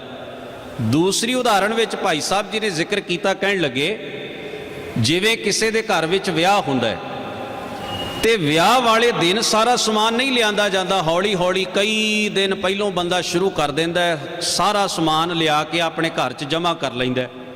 ਵਿਆਹ ਵਾਲੇ ਦਿਨ ਜਿਹੜੀ ਵੀ ਚੀਜ਼ ਦੀ ਲੋੜ ਪਵੇ ਘਰੋਂ ਕੱਢੀ ਜਾਂਦੀ ਹੈ ਤੇ ਵਰਤ ਲਈ ਜਾਂਦੀ ਹੈ, ਭਾਵ ਨੂੰ ਸਟੋਰ ਕਰਕੇ ਰੱਖ ਲਿਆ। ਤੀਸਰੀ ਉਦਾਹਰਣ ਵਿੱਚ ਭਾਈ ਸਾਹਿਬ ਨੇ ਜ਼ਿਕਰ ਕੀਤਾ ਵੀ ਜਿਵੇਂ ਕੋਈ ਬੰਦਾ ਹੀਰੇ ਖਰੀਦਣ ਵਾਸਤੇ ਜਾਂਦਾ ਹੈ ਕਿਸੇ ਜੌਹਰੀ ਦੇ ਕੋਲ। ਹੁਣ ਜੌਹਰੀ ਦੇ ਕੋਲ ਇੱਕੋ ਹੀਰਾ ਤੇ ਨਹੀਂ ਨਾ, ਜਦੋਂ ਉਸ ਦੇ ਕੋਲ ਜਾਈਏ ਉਸਨੇ ਖੋਲ ਕੇ ਸਾਰੀਆਂ ਚੀਜ਼ਾਂ ਸਾਹਮਣੇ ਰੱਖ ਦੇਣੀਆਂ ਨੇ। ਭਾਈ ਇਹਦਾ ਇੰਨਾ ਵਜ਼ਨ ਹੈ, ਇੰਨੀ ਕੀਮਤ ਹੈ, ਆ ਇੰਨਾ ਵਜ਼ਨ ਦਾ ਹੈ, ਇੰਨੀ ਕੀਮਤ ਹੈ, ਢੇਰ ਸਾਰੀਆਂ ਚੀਜ਼ਾਂ ਉਸਨੇ ਰੱਖ ਦੇਣੀਆਂ ਨੇ। ਜਿਸ ਬੰਦੇ ਦੀ ਜਿੰਨੀ ਕਪਾਇਆ ਹੈ ਉਹੀ ਚੀਜ਼ ਉਸ ਜੌਹਰੀ ਦੇ ਕੋਲੋਂ ਖਰੀਦ ਸਕਦਾ ਹੈ, ਭਾਵ ਉਹਦੀ ਦੁਕਾਨ ਵਿੱਚ ਸਾਰੀਆਂ ਚੀਜ਼ਾਂ ਮੌਜੂਦ ਨੇ, ਅਵੇਲੇਬਲ ਨੇ। ਇਸ ਵਾਸਤੇ ਭਾਈ ਸਾਹਿਬ ਨੇ 3 ਉਦਾਹਰਨਾਂ ਦਿੰਦਿਆਂ ਕਿਹਾ, ਜੈਸੇ ਖਾਂਡ ਚੂਨ ਕ੍ਰਿਤ ਹੋਤ ਘਰ ਹੀ ਬਿਖੈ ਪੈ, ਪਾਹੁਨਾ ਕੇ ਆਏ ਪੂਰੀ ਕਹਿ ਖੁਆਏ ਖਾਈਐ। ਜੈਸੇ ਵਿਆਹ ਸਾਜ ਤਨ, ਜਿਸ ਤਰ੍ਹਾਂ ਵਿਆਹ ਵਾਲੇ ਦਿਨ ਆਪਣੇ ਤਨ ਦੀ ਸਜਾਵਟ ਕਰਨ ਵਾਲੀਆਂ, ਮਹਿਮਾਨਾਂ ਦੇ ਖਵਾਉਣ ਤੇ ਪਿਆਉਣ ਵਾਲੀਆਂ ਚੀਜ਼ਾਂ ਸਾਰੀਆਂ ਘਰ ਦੇ ਵਿੱਚ ਮੌਜੂਦ ਹੁੰਦੀਆਂ ਨੇ, ਤੇ ਜਿਸ ਤਰ੍ਹਾਂ ਜੌਹਰੀ ਦੀ ਦੁਕਾਨ ਦੇ ਵਿੱਚ ਸਾਰਾ ਸਾਜੋ ਸਮਾਨ ਮੌਜੂਦ ਹੁੰਦਾ ਹੈ। ਜੈਸੇ ਖਾਂਡ ਚੂਨ ਕ੍ਰਿਤ ਹੋਤ ਘਰ ਹੀ ਬਿਖੈ ਪੈ, ਪਾਹੁਨਾ ਕੇ ਆਏ ਪੂਰੀ ਕਹਿ ਖੁਆਏ ਖਾਈਐ। और इसी तरह ही जैसे जौहरी दुकान बिखै अनेक मानक है, गाह कै दिखाए बिड़ता विशेख पाई है। अखीर दे उत्ते भाई साहब ने कहा, तैसे गुरबाणी लेख पोथी बांध राखीयत, मेल गुर सिख पढ़ सुन लिव लाई है। गुरु महाराज ने अपना उपदेश जिहड़ा बाणी दी ये विचार जिहड़ी है इसनूं अखरां दे विच पोथी च लिख दिता। इस पोथी नूं गुरु अर्जन साहब ने संपादित कर दिता, तरतीब दे दिती, इस वास्ते भी जिथे भी गुरसिख इकट्ठे होणगे ना, इस पोथी नूं खोलणगे, इस विचों उपदेश नूं पढ़नगे, इस विचों उपदेश नूं खा के खर्च के अपनी आत्मक ते मानसिक तृप्ति कर लैणगे। भाव इहदा यह है भी आपां जितने भी जुड़े बैठे आ ना, सबना लई इक्को हुक्म है भी तुसी ओ कुछ विचारना है जो इस मुबारक पोथी विच लिखिया गया, इस ग्रंथ विच लिखिया गया, इस बाणी विच कहा गया है। धन गुरु अर्जन साहब महाराज ने इन्ना महान कदम चुकिया ते गुरु अर्जन साहब महाराज दीयां शिकायतां अकबर दे दरबार तक भी पहुंचियां कि धन धन गुरु अमरदास महाराज की सब तो पहली शिकायत बाणी दे रूप विच अकबर दे दरबार च होई सी। ਉਹਦਾ ਨਿਵਾਰਣ ਕਰਨ ਵਾਸਤੇ ਭਾਈ ਜੇਠਾ ਜੀ ਗਏ ਸਨ। ਫਿਰ ਗੁਰੂ ਅਰਜਨ ਸਾਹਿਬ ਮਹਾਰਾਜ ਦੇ ਪ੍ਰਥਾਏ ਕਈ ਸ਼ਿਕਾਇਤਾਂ ਦਰਬਾਰ ਵਿੱਚ ਪਹੁੰਚੀਆਂ ਕਿ ਗੁਰੂ ਅਰਜਨ ਸਾਹਿਬ ਮਹਾਰਾਜ ਨੇ ਇੱਕ ਐਸਾ ਗ੍ਰੰਥ ਬਣਾਇਆ ਜਿਸ ਗ੍ਰੰਥ ਦੇ ਅੰਦਰ ਪੁਰਾਣਾਂ ਤੇ ਵੇਦਾਂ ਦੀ ਤੌਹੀਨ ਕੀਤੀ ਗਈ ਹੈ। ਇਸ ਗ੍ਰੰਥ ਦੇ ਅੰਦਰ ਵੇਦਾਂ ਤੇ ਕਤੇਬਾਂ ਨੂੰ ਤੁੱਛ ਆਖਿਆ ਗਿਆ ਹੈ। ਧੰਨ ਗੁਰੂ ਅਰਜਨ ਸਾਹਿਬ ਸੱਚੇ ਪਾਤਸ਼ਾਹ ਜੀ ਦੇ ਕੋਲ ਆਪ ਅਕਬਰ ਲੰਘਦਿਆਂ ਹੋਇਆਂ ਗੋਇੰਦਵਾਲ ਦੀ ਧਰਤੀ ਤੇ ਆ ਕੇ ਰੁਕਿਆ ਸੀ। ਮਹਾਰਾਜ ਉਸ ਵੇਲੇ ਜੰਬਰ ਤੇ ਚੂਣੀਆਂ ਦੇ ਇਲਾਕੇ ਦੇ ਵਿੱਚ ਪ੍ਰਚਾਰ ਕਰਕੇ ਆਏ ਸਨ ਤੇ ਅਕਬਰ ਨੇ ਆਖਿਆ, ਸੱਚੇ ਪਾਤਸ਼ਾਹ ਮਹਾਰਾਜ, ਮੈਂ ਤੁਹਾਡਾ ਕਲਾਮ ਸੁਣਨਾ ਚਾਹੁੰਦਾ ਹਾਂ। ਗੁਰੂ ਗ੍ਰੰਥ ਸਾਹਿਬ ਮਹਾਰਾਜ ਦੀ ਉਹ ਜਿਹੜੀ ਪੋਥੀ ਹੈ ਜਿਸ ਦਾ ਜ਼ਿਕਰ ਇਤਿਹਾਸ ਵਿੱਚ ਆਇਆ ਹੈ, ਉਸ ਵਿੱਚੋਂ ਧੰਨ ਗੁਰੂ ਅਰਜਨ ਸਾਹਿਬ ਮਹਾਰਾਜ ਸੱਚੇ ਪਾਤਸ਼ਾਹ ਨੇ ਆਪਣੇ ਸਿੱਖਾਂ ਨੂੰ ਆਖਿਆ ਵੀ ਤੁਸੀਂ ਬਾਦਸ਼ਾਹ ਨੂੰ ਬਾਣੀ ਦੇ ਸ਼ਬਦ ਪੜ੍ਹ ਕੇ ਸੁਣਾਓ। ਬਾਣੀ ਦੇ ਕਈ ਸ਼ਬਦ ਉਸਨੇ ਥਾਂ ਥਾਂ ਤੋਂ ਸੁਣੇ। ਉਹ ਬੜਾ ਪ੍ਰਸੰਨ ਹੋਇਆ ਵੀ ਇਸ ਵਿੱਚ ਤਾਂ ਐਸਾ ਕੋਈ ਜ਼ਿਕਰ ਨਹੀਂ ਵੀ ਮਹਾਰਾਜ ਸੱਚੇ ਪਾਤਸ਼ਾਹ ਨੇ ਵੇਦਾਂ ਨੂੰ ਜਾਂ ਕਤੇਬਾਂ ਨੂੰ ਕਿਸੇ ਤੌਹੀਨ ਵਾਲੇ ਸ਼ਬਦਾਂ ਨਾਲ ਯਾਦ ਕੀਤਾ ਹੋਵੇ। ਹਾਂ, ਗੁਰੂ ਗ੍ਰੰਥ ਸਾਹਿਬ ਦੇ ਵਿੱਚ ਇੱਕ ਗੱਲ ਜ਼ਰੂਰ ਕਹੀ ਗਈ ਹੈ, ਵੇਦ ਕਤੇਬ ਸੰਸਾਰ ਹੱਬਾ ਹੂੰ ਬਾਹਰਾ, ਨਾਨਕ ਕਾ ਪਾਤਸ਼ਾਹ ਦਿਸੈ ਜ਼ਾਹਰਾ। ਇੱਥੇ ਗੁਰੂ ਨੇ ਇਹ ਗੱਲ ਜ਼ਰੂਰ ਆਖੀ ਹੈ, ਸਿਮਰਤ ਵੇਦ ਪੁਰਾਣ ਪੁਕਾਰਨ ਪੋਥੀਆਂ, ਨਾਮ ਬਿਨਾ ਸਭ ਕੂੜ ਗੱਲ ਹੀ ਹੋਛੀਆਂ। ਇੱਥੇ ਇਹ ਗੱਲ ਕਹੀ ਗਈ ਹੈ, ਵੇਦ ਕਤੇਬ ਕਹੋ ਮਤ ਝੂਠੇ, ਝੂਠਾ ਜੋ ਨਾ ਵਿਚਾਰੈ। ਭਾਵ ਗੁਰੂ ਗ੍ਰੰਥ ਸਾਹਿਬ ਜੀ ਦੀ ਵਿਚਾਰ ਇਹ ਗੱਲ ਕਹਿੰਦੀ ਹੈ ਵੀ ਜਿਹੜੇ ਧਰਮ ਪੁਸਤਕਾਂ ਦੇ ਵਿੱਚ ਉਪਦੇਸ਼ ਦਿੱਤੇ ਨੇ ਮਨੁੱਖ ਜਾਤੀ ਦੇ ਭਲੇ ਵਾਸਤੇ, ਉਹਨਾਂ ਨੂੰ ਆਪਣੇ ਜੀਵਨ ਦਾ ਹਿੱਸਾ ਬਣਾਓ, ਤੇ ਜਿਹੜੇ ਵਿਚਾਰ ਮਨੁੱਖ ਜਾਤੀ ਦੇ ਫਾਇਦੇ ਵਿੱਚ ਨਹੀਂ ਉਹਨਾਂ ਨੂੰ ਛੱਡ ਦਿਓ, ਉਹਨਾਂ ਦਾ ਤਿਆਗ ਕਰ ਦਿਓ। ਸਭ ਤੋਂ ਉੱਚੀ ਜੀਵਨ ਜੁਗਤ ਜਿਹੜੀ ਹੈ ਉਹ ਰੱਬ ਦੇ ਗੁਣਾਂ ਨੂੰ ਆਪਣੇ ਜੀਵਨ ਵਿੱਚ ਜਿਉਣਾ ਹੈ। ਖਾਲੀ ਧਰਮ ਪੋਥੀਆਂ ਦੇ ਪਾਠ ਕਰਨ ਨਾਲ ਕੁਝ ਨਹੀਂ ਹੋਏਗਾ, ਮੰਤਰ ਵਾਂਗ ਉਹਦੇ ਰੱਟੇ ਲਾਉਣ ਨਾਲ ਮਨੁੱਖਤਾ ਦਾ ਭਲਾ ਨਹੀਂ ਹੋਏਗਾ। ਪੜ੍ਹਿਆ ਨਹੀਂ ਭੇਦ ਬੁੱਝਿਆ ਪਾਵਣਾ। ਸਤਿਗੁਰੂ ਸੱਚੇ ਪਾਤਸ਼ਾਹ ਜੀ ਦੀ ਪਵਿੱਤਰ ਬਾਣੀ ਕਹਿੰਦੀ ਹੈ, ਵਿਦਿਆ ਵਿਚਾਰੀ ਤਾਂ ਪਰਉਪਕਾਰੀ। ਤੂੰ ਵਿਦਿਆ ਦਾ ਗਿਆਨ ਦਾ ਵਿਚਾਰਵਾਨ ਤਦੋਂ ਹੈ ਜੇ ਤੂੰ ਉਸ ਨੂੰ ਆਪਣੇ ਜੀਵਨ ਵਿੱਚ ਕਮਾ ਕੇ ਪਰਉਪਕਾਰੀ ਬਣ ਗਿਆ ਹੈ। ਇੱਕ ਬੇਨਤੀ ਕਰਾਂ, ਧੰਨ ਧੰਨ ਗੁਰੂ ਨਾਨਕ ਮਹਾਰਾਜ ਜੀ ਨੇ ਇੱਕ ਬਚਨ ਕਿਹਾ ਸ੍ਰੀ ਰਾਗ ਦੇ ਸ਼ਬਦ ਅੰਦਰ।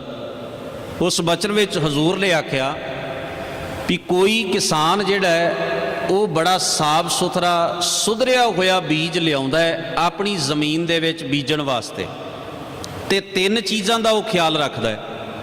ਪਹਿਲਾ ਕਿ ਵੱਤਰ ਹੋਵੇ, ਸਹੀ ਰੁੱਤ ਹੋਵੇ, ਤੇ ਦੂਸਰਾ ਉਹ ਧਿਆਨ ਰੱਖਦਾ ਹੈ ਵੀ ਜ਼ਮੀਨ ਜਿਹੜੀ ਹੈ ਇਸ ਯੋਗ ਹੋਵੇ ਵੀ ਉਹਦੇ ਵਿੱਚ ਬੀਜ ਪਾਇਆ ਜਾ ਸਕੇ, ਉਹਨੂੰ ਵਾਹੁੰਦਾ ਹੈ, ਸੁਹਾਗਦਾ ਹੈ। ਤੇ ਤੀਸਰਾ ਉਹ ਧਿਆਨ ਰੱਖਦਾ ਵੀ ਜਿਹੜਾ ਬੀਜ ਪਾਇਆ ਜਾਣਾ ਹੈ ਉਹ ਬੜਾ ਸੁਧਰਿਆ ਤੇ ਚੰਗਾ ਬੀਜ ਹੋਵੇ, ਜਿਹੜਾ ਉੱਗ ਸਕੇ, ਜਿਹੜਾ ਗਾਂ ਫਾਇਦਾ ਦੇ ਸਕੇ। ਦਲਿਆ ਹੋਇਆ ਤੇ ਟੁੱਟਾ ਭੱਜਾ ਖਾਧਾ ਹੋਇਆ ਬੀਜ ਜਿਹੜਾ ਹੈ ਉਹ ਉੱਗ ਨਹੀਂ ਸਕਦਾ।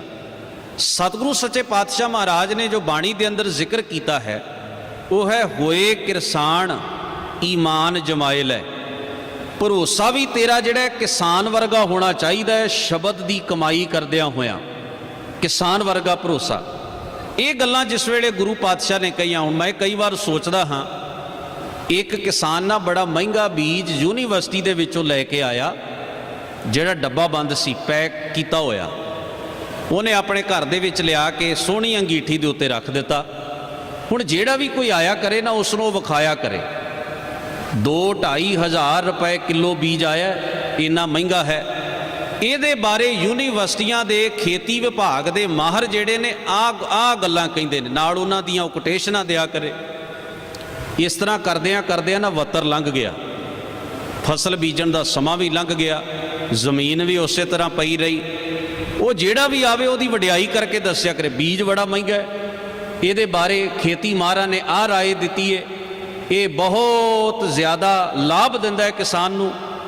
ਇੱਕ ਦਿਨ ਇੱਕ ਸੱਜਣ ਨੇ ਆਖਿਆ, ਉਹ ਭਲਿਆ ਮਾਨਸਾ, ਲੋਕਾਂ ਦੀਆਂ ਫਸਲਾਂ ਤੇ ਵੱਢਣ ਵਾਲੀਆਂ ਹੋ ਗਈਆਂ ਨੇ, ਤੂੰ ਇਹ ਬੀਜ ਡੱਬਾ ਬੰਦ ਕਰਕੇ ਆਪਣੇ ਘਰ 'ਚ ਰੱਖਿਆ ਹੋਇਆ, ਤੇ ਜਿਹੜਾ ਵੀ ਆਉਂਦਾ ਉਹਦੇ ਸਾਹਮਣੇ ਇਹਦੀ ਵਡਿਆਈ ਦੇ ਪੁਲ ਬੰਨ੍ਹਦਾ ਹੈ, ਸਿਫਤ ਕਰਦਾ ਹੈ, ਮਹਿੰਗਾ ਬੜਾ ਹੈ, ਕੀਮਤੀ ਬੜਾ ਹੈ, ਇਹਦੇ ਬਾਰੇ ਖੇਤੀ ਮਾਹਰਾਂ ਨੇ ਆਹ ਗੱਲ ਆਖੀ ਹੈ। ਉਹ ਭਲਿਆ ਮਾਨਸਾ, ਤੇਰੀਆਂ ਸਾਰੀਆਂ ਗੱਲਾਂ ਮੰਨੀਆਂ, ਇਹਨੂੰ ਬੀਜ ਤੇ ਲੈਣਾ ਸੀ, ਜੇ ਬੀਜ ਉਗ ਪੈਂਦਾ ਸਾਰੇ ਪਿੰਡ ਨੇ ਵੇਖ ਲੈਣਾ ਸੀ ਕਿ ਕਿੱਡਾ ਕੁ ਵਧੀਆ ਬੀਜ ਹੈ, ਕਿੰਨੀ ਚੰਗੀ ਭਰਵੀਂ ਫਸਲ ਹੋਈ ਹੈ, ਕਿੱਡੀ ਵੱਡੀ ਪ੍ਰਾਪਤੀ ਹੋਈ ਹੈ, ਕਿੰਨਾ ਚੰਗਾ ਬੀਜ ਹੈ। ਉਹ ਤੇਰਾ ਵੱਤਰ ਵੀ ਲੰਘ ਗਿਆ, ਲੋਕਾਂ ਦੀਆਂ ਫਸਲਾਂ ਵੱਢਣ ਵਾਲੀਆਂ ਨੇ, ਤੇਰਾ ਬੀਜ ਅਜੇ ਡੱਬੇ 'ਚ ਹੀ ਪਿਆ। ਜ਼ਬਾਨੋਂ ਹੀ ਵਡਿਆਈ ਕਰੀ ਜਾਏਗਾ ਕਿ ਬੀਜ ਕੇ ਵੀ ਵੇਖੇਗਾ। ਗੁਰੂ ਕੇ ਸਿੱਖੋ, ਇਹ ਠੀਕ ਹੈ ਵੀ ਅਸੀਂ ਧੰਨ ਗੁਰੂ ਗ੍ਰੰਥ ਸਾਹਿਬ ਮਹਾਰਾਜ ਦੇ ਪਵਿੱਤਰ ਸ਼ਬਦ ਦੀ ਸ਼ੋਭਾ ਕਰਨੀ ਹੈ, ਵਡਿਆਈ ਕਰਨੀ ਹੈ ਕਿ ਬੜਾ ਮਹਿੰਗਾ ਬੀਜ ਹੈ, ਬੜਾ ਉੱਤਮ ਹੈ। ਇਸ ਬਾਰੇ ਸਾਡੇ ਪੂਰਵਜ ਗੁਰਮੁਖਾਂ ਨੇ ਇਹ ਕੁਝ ਆਖਿਆ ਆਪਣੀਆਂ ਲਿਖਤਾਂ ਵਿੱਚ। ਦੁਨੀਆ ਦੇ ਇਤਿਹਾਸਕਾਰ ਸ਼ਬਦ ਗੁਰੂ ਬਾਰੇ ਇਹ ਕੁਝ ਕਹਿੰਦੇ ਨੇ, ਪਰ ਖਿਮਾ ਕਰਿਓ, ਫਲ ਤਾਂ ਤਦੋਂ ਹੀ ਪ੍ਰਾਪਤ ਹੋਏਗਾ ਨਾ ਜੇ ਇਸ ਨੂੰ ਬੀਜ ਕੇ ਵੇਖਿਆ ਜਾਏਗਾ। ਹੁਣ ਦੁਨੀਆ ਨੂੰ ਆਪਾਂ ਆਖੀ ਜਾਈਏ ਵੀ ਗੁਰੂ ਗ੍ਰੰਥ ਸਾਹਿਬ 'ਚੋਂ ਸਬਰ ਮਿਲਦਾ ਹੈ, ਗੁਰੂ ਗ੍ਰੰਥ ਸਾਹਿਬ ਸ਼ਾਂਤੀ ਦਿੰਦੇ ਨੇ, ਗੁਰੂ ਗ੍ਰੰਥ ਸਾਹਿਬ ਸਹਿਜ ਦਿੰਦੇ ਨੇ, ਗੁਰੂ ਗ੍ਰੰਥ ਸਾਹਿਬ ਮਨੁੱਖਤਾ ਦੇ ਵਿੱਚ ਏਕਤਾ ਪੈਦਾ ਕਰਦੇ ਨੇ, ਪਰ ਕੀ ਗੁਰੂ ਗ੍ਰੰਥ ਸਾਹਿਬ ਦੇ ਵਿੱਚ ਜੋ ਲਿਖਿਆ ਹੈ ਉਸ ਨੂੰ ਅਸੀਂ ਆਪਣੇ ਜੀਵਨ ਉੱਤੇ ਅਪਲਾਈ ਕਰਕੇ ਵੇਖਿਆ ਵੀ ਸਤਿਗੁਰੂ ਮਹਾਰਾਜ ਦਾ ਪਾਵਨ ਸ਼ਬਦ ਸਹਿਜ ਦਿੰਦਾ ਹੈ, ਇਸ ਨੂੰ ਅਸੀਂ ਕਮਾ ਕੇ ਵੇਖੀਏ ਸਹਿਜ ਆਉਂਦਾ ਹੈ ਕਿ ਨਹੀਂ ਆਉਂਦਾ। ਜੇ ਸਾਡੇ ਜੀਵਨ ਵਿੱਚ ਸਹਿਜ ਆ ਗਿਆ, ਲੋਕਾਂ ਨੂੰ ਆਪੇ ਹੀ ਪਤਾ ਲੱਗ ਜਾਏਗਾ ਵੀ ਠੀਕ ਹੈ ਭਾਈ, ਇਹ ਜਿਹੜੀ ਗੱਲ ਕਹਿੰਦੇ ਨੇ ਨਾ ਵਾਕਿਆ ਹੀ ਉਹ ਗੱਲ ਸੱਚੀ ਹੈ, ਇਹਨਾਂ ਦੀ ਪ੍ਰਮਾਣ ਹੈ ਇਹਨਾਂ ਦੇ ਕੋਲ, ਇਹਨਾਂ ਦਾ ਵੀ ਗੁਰੂ ਸ਼ਬਦ ਵਿੱਚ ਜੋ ਗੱਲ ਕਹੀ ਗਈ ਹੈ, ਜੋ ਬਰਕਤ ਹੈ, ਉਹ ਸਿੱਖ ਦੇ ਜੀਵਨ ਵਿੱਚੋਂ ਵਿਖਾਈ ਦੇ ਰਹੀ ਹੈ। ਸਤਿਗੁਰੂ ਦੇ ਪਿਆਰ ਵਾਲਿਓ, ਆਪਾਂ ਜਿਸ ਵੇਲੇ ਗੁਰੂ ਗ੍ਰੰਥ ਸਾਹਿਬ ਜੀ ਦੇ ਪਵਿੱਤਰ ਸ਼ਬਦ ਨੂੰ ਸਮਝਣਾ ਹੁੰਦਾ ਹੈ, ਆਪਾਂ ਪੁਰਾਣੇ ਇਤਿਹਾਸ ਦੀਆਂ ਉਦਾਹਰਨਾਂ ਦਿੰਦੇ ਆ ਨਾ, ਭਾਈ ਗੁਰਦਾਸ ਜੀ ਦੇ ਜੀਵਨ ਦੀਆਂ, ਬਾਬਾ ਬੁੱਢਾ ਜੀ ਦੇ ਜੀਵਨ ਦੀਆਂ, ਭਾਈ ਮਨੀ ਸਿੰਘ ਦੇ ਜੀਵਨ ਦੀਆਂ, ਕਿ ਕੈਸੇ ਮਹਾਨ ਗੁਰਸਿੱਖਾਂ ਦੇ ਜੀਵਨ ਦੀਆਂ ਉਦਾਹਰਨਾਂ ਦਿੰਦੇ। ਕਿਉਂ? ਕਿਉਂਕਿ ਉਹਨਾਂ ਨੇ ਉਹ ਕੁਝ ਕਮਾਇਆ ਜੋ ਗੁਰੂ ਗ੍ਰੰਥ ਸਾਹਿਬ ਮਹਾਰਾਜ ਦਾ ਸ਼ਬਦ ਕਹਿੰਦਾ, ਉਸ ਸ਼ਬਦ ਨੂੰ ਉਹਨਾਂ ਨੇ ਆਪਣੇ ਜੀਵਨ ਅੰਦਰ ਜੀ ਲਿਆ ਤੇ ਸਾਡੇ ਲਈ ਉਦਾਹਰਣ ਬਣ ਗਈ। ਉਹ ਦੁਨੀਆ ਦੇ ਲੋਕੋ ਵੇਖੋ, ਗੁਰੂ ਅਰਜਨ ਸਾਹਿਬ ਮਹਾਰਾਜ ਨੇ ਜਿਸ ਬਾਣੀ ਨੂੰ ਸੰਗ੍ਰਹਿ ਕਰਕੇ ਦਰਬਾਰ ਸਾਹਿਬ ਵਿੱਚ ਪ੍ਰਕਾਸ਼ਮਾਨ ਕੀਤਾ ਹੈ, ਇਸ ਬਾਣੀ ਵਿੱਚ ਜੋ ਪੜ੍ਹਿਆ ਜਾਂਦਾ ਹੈ, ਜੋ ਦੱਸਿਆ ਜਾਂਦਾ ਹੈ, ਉਸ ਨੂੰ ਆਪਣੇ ਜੀਵਨ ਵਿੱਚ ਕਮਾਇਆ ਵੀ ਜਾ ਸਕਦਾ ਹੈ। ਤੇ ਜੇ ਤੁਸੀਂ ਇਹਦੀ ਉਦਾਹਰਣ ਵੇਖਣੀ ਹੋਵੇ ਤੇ ਸਾਡੇ ਬਜ਼ੁਰਗਾਂ ਦੇ ਇਤਿਹਾਸ ਵੱਲ ਝਾਤ ਮਾਰ ਕੇ ਵੇਖ ਲਵੋ ਵੀ ਵਾਕਿਆ ਹੀ ਇਹ ਸ਼ਬਦ ਨੂੰ ਐਵੇਂ ਆਪਣੇ ਜੀਵਨ ਵਿੱਚ ਕਮਾਇਆ ਜਾ ਸਕਦਾ ਹੈ। ਧੰਨ ਗੁਰੂ ਅਰਜਨ ਸਾਹਿਬ ਮਹਾਰਾਜ ਸੱਚੇ ਪਾਤਸ਼ਾਹ ਨੇ ਐਸੇ ਸ਼ਬਦ ਦੀ, ਐਸੇ ਉਪਦੇਸ਼ ਦੀ ਹੀ ਸਿਫਤੋ ਸਲਾਹ ਤੇ ਵਡਿਆਈ ਕੀਤੀ ਹੈ। ਮਹਾਰਾਜ ਗੁਰੂ ਅਰਜਨ ਸਾਹਿਬ ਕੀ ਕਹਿੰਦੇ ਨੇ? ਹਜ਼ੂਰ ਨੇ ਆਖਿਆ, ਸਤਿਗੁਰ ਬਚਨ ਤੁਮਾਰੇ ਨਿਰਗੁਣ ਨਿਸਤਾਰੇ। ਹੁਣ ਅਸੀਂ ਭਾਲਦੇ ਹਾਂ ਮਨ ਦੀ ਸ਼ਾਂਤੀ ਮਿਲ ਜਾਏ। ਹਰ ਬੰਦਾ ਇਹ ਪੁੱਛੇਗਾ, ਭਾਈ ਸਾਹਿਬ ਜੀ ਸ਼ਾਂਤੀ ਕਿਵੇਂ ਮਿਲ ਸਕਦੀ ਹੈ? ਮਨ ਨੂੰ ਟਿਕਾ ਕਿਵੇਂ ਆਏ? ਉਹ ਗੁਰੂ ਕੇ ਪਿਆਰ ਵਾਲਿਓ, ਇਹ ਦਾਤ ਤੁਹਾਨੂੰ ਸ਼ਬਦ ਵਿੱਚੋਂ ਮਿਲ ਸਕਦੀ ਹੈ। ਇੱਕ ਜ਼ਿਕਰ ਕਰਦੇ ਹਾਂ ਸੰਖੇਪ ਜਿਹਾ। ਬਹੁ ਗਿਣਤੀ ਜਿਸ ਵੇਲੇ ਸਾਡੀ ਲਾਈਨ ਦੇ ਬੰਦਿਆਂ ਨੂੰ ਪੁੱਛਦੇ ਨੇ ਨਾ, ਭਾਈ ਸਾਹਿਬ ਮਨ ਨੂੰ ਟਿਕਾ ਕਿਵੇਂ ਮਿਲ ਸਕਦਾ, ਕੋਈ ਉਪਾਅ ਦੱਸੋ, ਕੋਈ ਢੰਗ ਦੱਸੋ, ਮਨ 'ਚ ਖਿਆਲ ਆਉਂਦਾ ਹੈ। ਜੇ ਕੋਈ ਹੋਰ ਬੰਦਾ ਹੁੰਦਾ ਨਾ ਤਾਂ ਉਸ ਨੇ 2-4 ਹਜ਼ਾਰ ਰੁਪਈਏ ਦੇ ਵਿੱਚ ਇਸ ਆਦਮੀ ਨੂੰ ਠੱਗ ਵੀ ਲੈਣਾ ਸੀ ਤੇ ਜੁਗਤ ਵੀ ਦੱਸ ਜਾਣੀ ਸੀ ਵੀ ਐਵੇਂ ਮਨ ਨੂੰ ਸ਼ਾਂਤੀ ਮਿਲ ਸਕਦੀ ਹੈ, ਮਨ ਦਾ ਟਿਕਾਅ ਮਿਲ ਸਕਦਾ ਹੈ। ਇਹਦਾ ਭਾਵ ਹੈ ਵੀ ਜਿਸ ਵੇਲੇ ਅਸੀਂ ਆਪਣੀ ਕਮਜ਼ੋਰੀ ਕਿਸੇ ਮਨੁੱਖ ਦੇ ਨਾਲ ਸਾਂਝੀ ਕਰਦੇ ਆ ਨਾ, ਉਹਨੂੰ ਪਤਾ ਲੱਗ ਜਾਂਦਾ ਹੈ ਵੀ ਇਸ ਬੰਦੇ ਨੂੰ ਇਸ ਤਰੀਕੇ ਨਾਲ ਠੱਗਿਆ ਜਾ ਸਕਦਾ ਹੈ। ਆਹ ਬੜਾ ਵਧੀਆ ਤਰੀਕਾ ਹੈ। ਹੁਣ ਜੁਗਤ ਦੱਸਣ ਦੇ ਉੱਤੇ ਕਿਹੜਾ ਕੋਈ ਬੋਝ ਆਉਂਦਾ? ਕੋਈ ਵੀ ਦੱਸ ਜਾਏ। ਕੋਈ ਆਖੇਗਾ ਤੁਸੀਂ ਰੋਜ਼ ਦੀ ਇੱਕ ਹੀ ਮਾਲਾ ਫੇਰਿਆ ਕਰੋ, ਤੇ ਆਹ ਜਿਹੜਾ ਮੈਂ ਤੁਹਾਨੂੰ ਇੱਕ ਪੰਕਤੀ ਲਿਖ ਕੇ ਦੇਣਾ, ਇਹਨੂੰ ਤੁਸੀਂ ਇੰਨੇ ਵਾਰ ਦਿਨ ਦੇ ਵਿੱਚ ਪੜ੍ਹਨਾ, ਤੇ ਤੁਸੀਂ ਕੇਸੀ ਇਸ਼ਨਾਨ ਕਰਕੇ ਚੌਂਕੜਾ ਮਾਰ ਕੇ ਬਹਿਣਾ। ਅਸੀਂ ਸੋਚਣਾ ਖੋਰੇ ਸਭ ਤੋਂ ਵੱਡੀ ਜੁਗਤ ਤੇ ਇਹੀ ਦੱਸ ਰਿਹਾ ਹੈ, ਸਭ ਤੋਂ ਵਧੀਆ ਢੰਗ ਤਾਂ ਇਹੀ ਦੱਸ ਰਿਹਾ ਹੈ। ਇਹਦਾ ਭਾਵ ਹੈ ਵੀ ਅਸੀਂ ਗੁੰਮਰਾਹ ਹੋ ਜਾਂਦੇ ਹਾਂ। ਸਾਡੀ ਕਮਜ਼ੋਰੀ ਨੂੰ ਕੋਈ ਸਾਹਮਣੇ ਰੱਖ ਕੇ ਆਪਣਾ ਵਪਾਰ ਚਲਾ ਲੈਂਦਾ, ਬਿਜ਼ਨਸ ਚਲਾ ਲੈਂਦਾ, ਪੈਸੇ ਲੁੱਟ ਕੇ ਪੂਜਾ ਕਰਾ ਕੇ ਤੁਰ ਜਾਂਦਾ। ਅਸੀਂ ਮਨ ਦੇ ਟਿਕਾ, ਸਹਿਜ, ਘਰ ਦੀ ਸੁੱਖ ਸ਼ਾਂਤੀ ਤੇ ਪਤਾ ਨਹੀਂ ਕੀ ਕੀ ਉਸ ਬੰਦੇ ਕੋਲੋਂ ਲੱਭਦੇ ਰਹਿੰਦੇ ਆ ਜੋ ਸਾਨੂੰ ਮਿਲਦਾ ਤੇ ਹੈ ਨਹੀਂ। ਪਰ ਧੰਨ ਗੁਰੂ ਗ੍ਰੰਥ ਸਾਹਿਬ ਮਹਾਰਾਜ ਨੇ ਇੱਕ ਗੱਲ ਜ਼ਰੂਰ ਆਖੀ ਹੈ। ਸਤਿਗੁਰੂ ਕਹਿੰਦੇ, ਹੇ ਮਨੁੱਖ, ਜੇ ਤੂੰ ਸ਼ਬਦ ਦੀ ਪ੍ਰਤੀਤ ਰੱਖੇ ਤੇ ਗੁਰੂ ਦੇ ਉਪਦੇਸ਼ ਨੂੰ ਜਾਣਨ ਦਾ, ਆਪਣੇ ਜੀਵਨ 'ਚ ਹੰਢਾਉਣ ਦਾ ਯਤਨ ਕਰੇ, ਉਹ ਸਾਰੀਆਂ ਦਾਤਾਂ ਤੈਨੂੰ ਮਿਲ ਸਕਦੀਆਂ ਨੇ। ਜਿਤੜੇ ਫਲ ਮਨ ਬਾਂਛੀਐ ਤਿਤੜੇ ਸਤਿਗੁਰ ਪਾਸ। ਉਹ ਗੁਰੂ ਦੇ ਕੋਲ ਹਨ, ਉਹ ਗੁਰੂ ਕੋਲ ਹਨ। ਪਰ ਗੁਰੂ ਕਿਸੇ ਨੂੰ ਗੁੰਮਰਾਹ ਨਹੀਂ ਕਰਦਾ।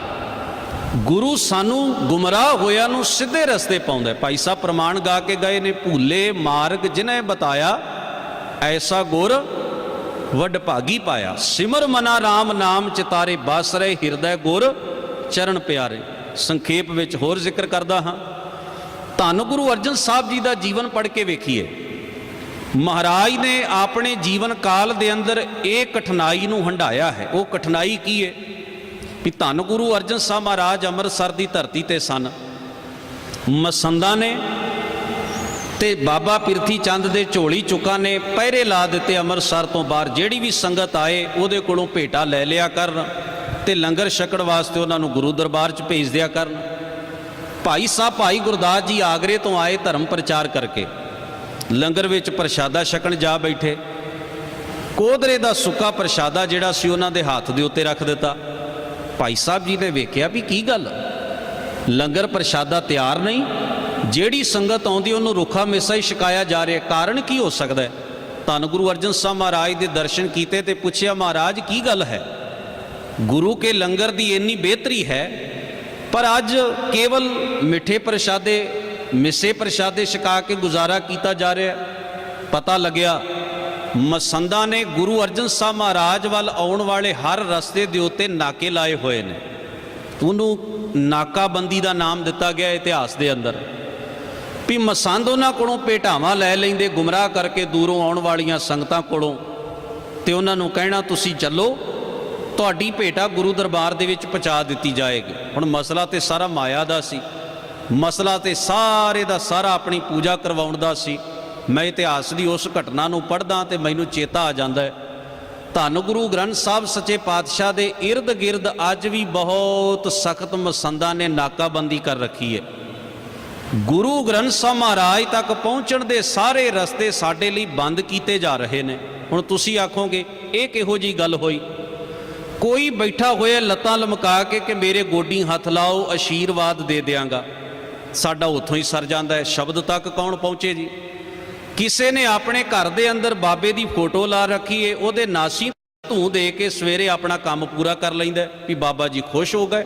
ਸ਼ਬਦ ਕੌਣ ਪੜ੍ਹੇ ਜੀ? ਕੌਣ ਸਿੱਖਿਆ ਲਵੇ ਗੁਰੂ ਗ੍ਰੰਥ ਸਾਹਿਬ ਜੀ ਦੇ ਵਿੱਚ ਦਿੱਤੇ ਹੋਏ ਉਪਦੇਸ਼ ਦੀ? ਕੌਣ ਕਮਾਏ ਇਸ ਵਿੱਚ ਦੱਸੇ ਹੋਏ ਉਹ ਸਿਧਾਂਤ ਜਿਹੜੇ ਸਿੱਖ ਵਾਸਤੇ ਲਿਖੇ ਗਏ ਨੇ? ਖਿਮਾ ਕਰਿਓ, ਅਸੀਂ ਸਰੀਰਾਂ ਨਾਲ ਜਾ ਜੁੜੇ। ਮਸੰਦਾਂ ਦੀ ਪ੍ਰਪਾਟੀ ਧੰਨ ਗੁਰੂ ਗੋਬਿੰਦ ਸਿੰਘ ਸਾਹਿਬ ਮਹਾਰਾਜ ਨੂੰ ਬੰਦ ਕਰਨੀ ਪਈ।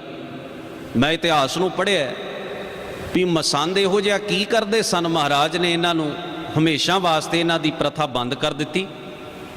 ਉਹ ਪਤਾ ਕੀ ਕਰਦੇ ਸਨ? ਲੋਕਾਂ ਦੇ ਘਰਾਂ 'ਚ ਜਾਂਦੇ, ਬਾਣੀ ਦਾ ਨਾਂ ਲੈ ਕੇ ਉਪਦੇਸ਼ ਦਿੰਦੇ ਤੇ ਬਾਅਦ ਵਿੱਚ ਮੱਥੇ ਆਪਣੇ ਆਪ ਨੂੰ ਟਿਕਾ ਲੈਂਦੇ। ਕਿਸੇ ਨੂੰ ਕਹਿੰਦੇ ਤੁਹਾਨੂੰ ਵਰ ਦੇ ਦਿਆਂਗੇ, ਕਿਸੇ ਨੂੰ ਕਹਿੰਦੇ ਤੁਹਾਨੂੰ ਸ਼ਰਾਪ ਦੇ ਦਿਆਂਗੇ, ਕਿਸੇ ਨੂੰ ਪਾਣੀ ਦੀਆਂ ਫੂਕਾਂ ਮਾਰ ਕੇ ਦੇ ਆਉਂਦੇ। ਲੋਕਾਂ ਦੀਆਂ ਔਰਤਾਂ ਵੱਲ ਮਾੜੀ ਨਿਗਾਹ ਨਾਲ ਤੱਕਦੇ, ਵਹਿਮ ਭਰਮ ਤੇ ਅੰਧ ਵਿਸ਼ਵਾਸ ਫੈਲਾਉਂਦੇ। ਧੰਨ ਗੁਰੂ ਗੋਬਿੰਦ ਸਿੰਘ ਸਾਹਿਬ ਦੇ ਦਰਬਾਰ ਦੇ ਵਿੱਚ ਇੱਕ ਦਿਨ ਨਕਲਚੀਆਂ ਨੇ, ਭੰਡਾਂ ਨੇ ਨਕਲ ਲਾ ਕੇ ਵਿਖਾਈ ਮਸੰਦਾਂ ਦੀ ਵੀ ਲੋਕਾਂ ਦੇ ਘਰਾਂ 'ਚ ਜਾ ਕੇ ਕੀ ਕਰਦੇ ਨੇ, ਇਹ ਕਿਸ ਤਰ੍ਹਾਂ ਪੂਜਾ ਕਰਾਉਂਦੇ ਨੇ, ਮੱਥੇ ਟਿਕਾਉਂਦੇ ਨੇ। ਸਤਿਗੁਰੂ ਧੰਨ ਗੁਰੂ ਗੋਬਿੰਦ ਸਿੰਘ ਸਾਹਿਬ ਮਹਾਰਾਜ ਨੇ ਉਸੇ ਦਿਨ ਹੁਕਮ ਕਰ ਦਿੱਤਾ, ਜਿਹੜੇ ਜ਼ਿੰਮੇਵਾਰ ਮਸੰਦ ਨੇ ਉਹ ਸਾਰੇ ਹਾਜ਼ਰ ਹੋਣ। ਸਾਰੇ ਹਾਜ਼ਰ ਕਰ ਲਏ ਗਏ। ਜਿਨ੍ਹਾਂ ਨੇ ਗੁਨਾਹ ਕੀਤੇ ਸਨ ਸਿੱਖੀ ਦੇ ਨਾਮ ਦੇ ਉੱਤੇ, ਉਸੇ ਵੇਲੇ ਸੇਵਾ ਤੋਂ ਪਰੇ ਹਟਾ ਕੇ ਹਮੇਸ਼ਾ ਵਾਸਤੇ ਮਸੰਦ ਪ੍ਰਥਾ ਕਲਗੀਧਰ ਸਾਹਿਬ ਨੇ ਬੰਦ ਕਰ ਦਿੱਤੀ। ਖਿਮਾ ਕਰਿਓ, ਅੱਜ ਮੱਥੇ ਨਹੀਂ ਟਿਕਵਾਉਂਦਾ ਕੋਈ, ਅੱਜ ਗੋਡੀਆਂ ਹੱਥ ਨਹੀਂ ਲੁਕਵਾਉਂਦਾ ਕੋਈ, ਅੱਜ ਕੋਈ ਵਾਰ ਤੇ ਸ਼ਰਾਪ ਨਹੀਂ ਦਿੰਦਾ। ਧੰਨ ਗੁਰੂ ਨਾਨਕ ਮਹਾਰਾਜ ਸੱਚੇ ਪਾਤਸ਼ਾਹ ਜੀ ਦੀ ਸਿੱਖੀ ਅੱਜ ਫੇਰ ਸਰੀਰ ਪੂਜਾ ਵਾਲੇ ਪਾਸੇ ਤੁਰ ਰਹੀ ਹੈ, ਦੇਹ ਪੂਜਾ ਵਾਲੇ ਪਾਸੇ ਤੁਰ ਰਹੀ ਹੈ, ਬੁੱਤ ਪ੍ਰਸਤੀ ਵੱਲ ਤੁਰ ਰਹੀ ਹੈ, ਤਸਵੀਰ ਪੂਜਾ ਵਾਲੇ ਪਾਸੇ ਤੁਰ ਰਹੀ ਹੈ।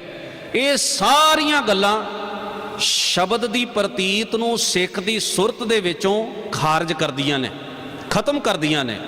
ਮਹਾਰਾਜ ਨੇ ਦਰਬਾਰ ਦੇ ਅੰਦਰ ਇੱਕ ਦਿਨ ਵੀ ਆਪਣਾ ਗਦੇਲਾ ਨਹੀਂ ਸੀ ਲਾਇਆ। ਕੇਵਲ ਪਹਿਲੇ ਦਿਨ ਉਥੇ ਪੋਥੀ ਸਾਹਿਬ ਦਾ ਹੀ ਪ੍ਰਕਾਸ਼ ਕੀਤਾ ਤਾਂ ਕਿ ਸਿੱਖ ਵਾਸਤੇ ਇੱਕ ਮਿਸਾਲ ਬਣ ਜਾਏ, ਇੱਕ ਉਦਾਹਰਣ ਬਣ ਜਾਏ। ਪਰ ਖਿਮਾ ਕਰਿਓ, ਅਸੀਂ ਗੁਰੂ ਮਹਾਰਾਜ ਦੇ ਮਹਾਨ ਜੀਵਨ ਤੋਂ ਸਿੱਖਿਆ ਬਹੁਤ ਘੱਟ ਲੈਂਦੇ ਹਾਂ, ਉਸ ਨੂੰ ਜੀਣ ਦੀ ਕੋਸ਼ਿਸ਼ ਬਹੁਤ ਘੱਟ ਕਰਦੇ ਹਾਂ। और दूसरी घटना है गुर इतिहास की। बाबा पिरथी चंद ने हेहर पिंड दे विच दरबार साहब की नकल के उत्ते अपनी इमारत बनानी शुरू कर दी सी, जिहड़ी पूरी तो ना होई पर उन्हें कोशिश जरूर की। ते दूसरा काम यह भी उहदे जिहड़े कवि सन ना, मीणियां दे कवि, उन्होंने बाबा पिरथी चंद दे बाबा मेहरवान दे नाम दे उत्ते कई शब्द लिखे, जिन्हां दे अखीर दे उत्ते नानक छाप मोहर लाई।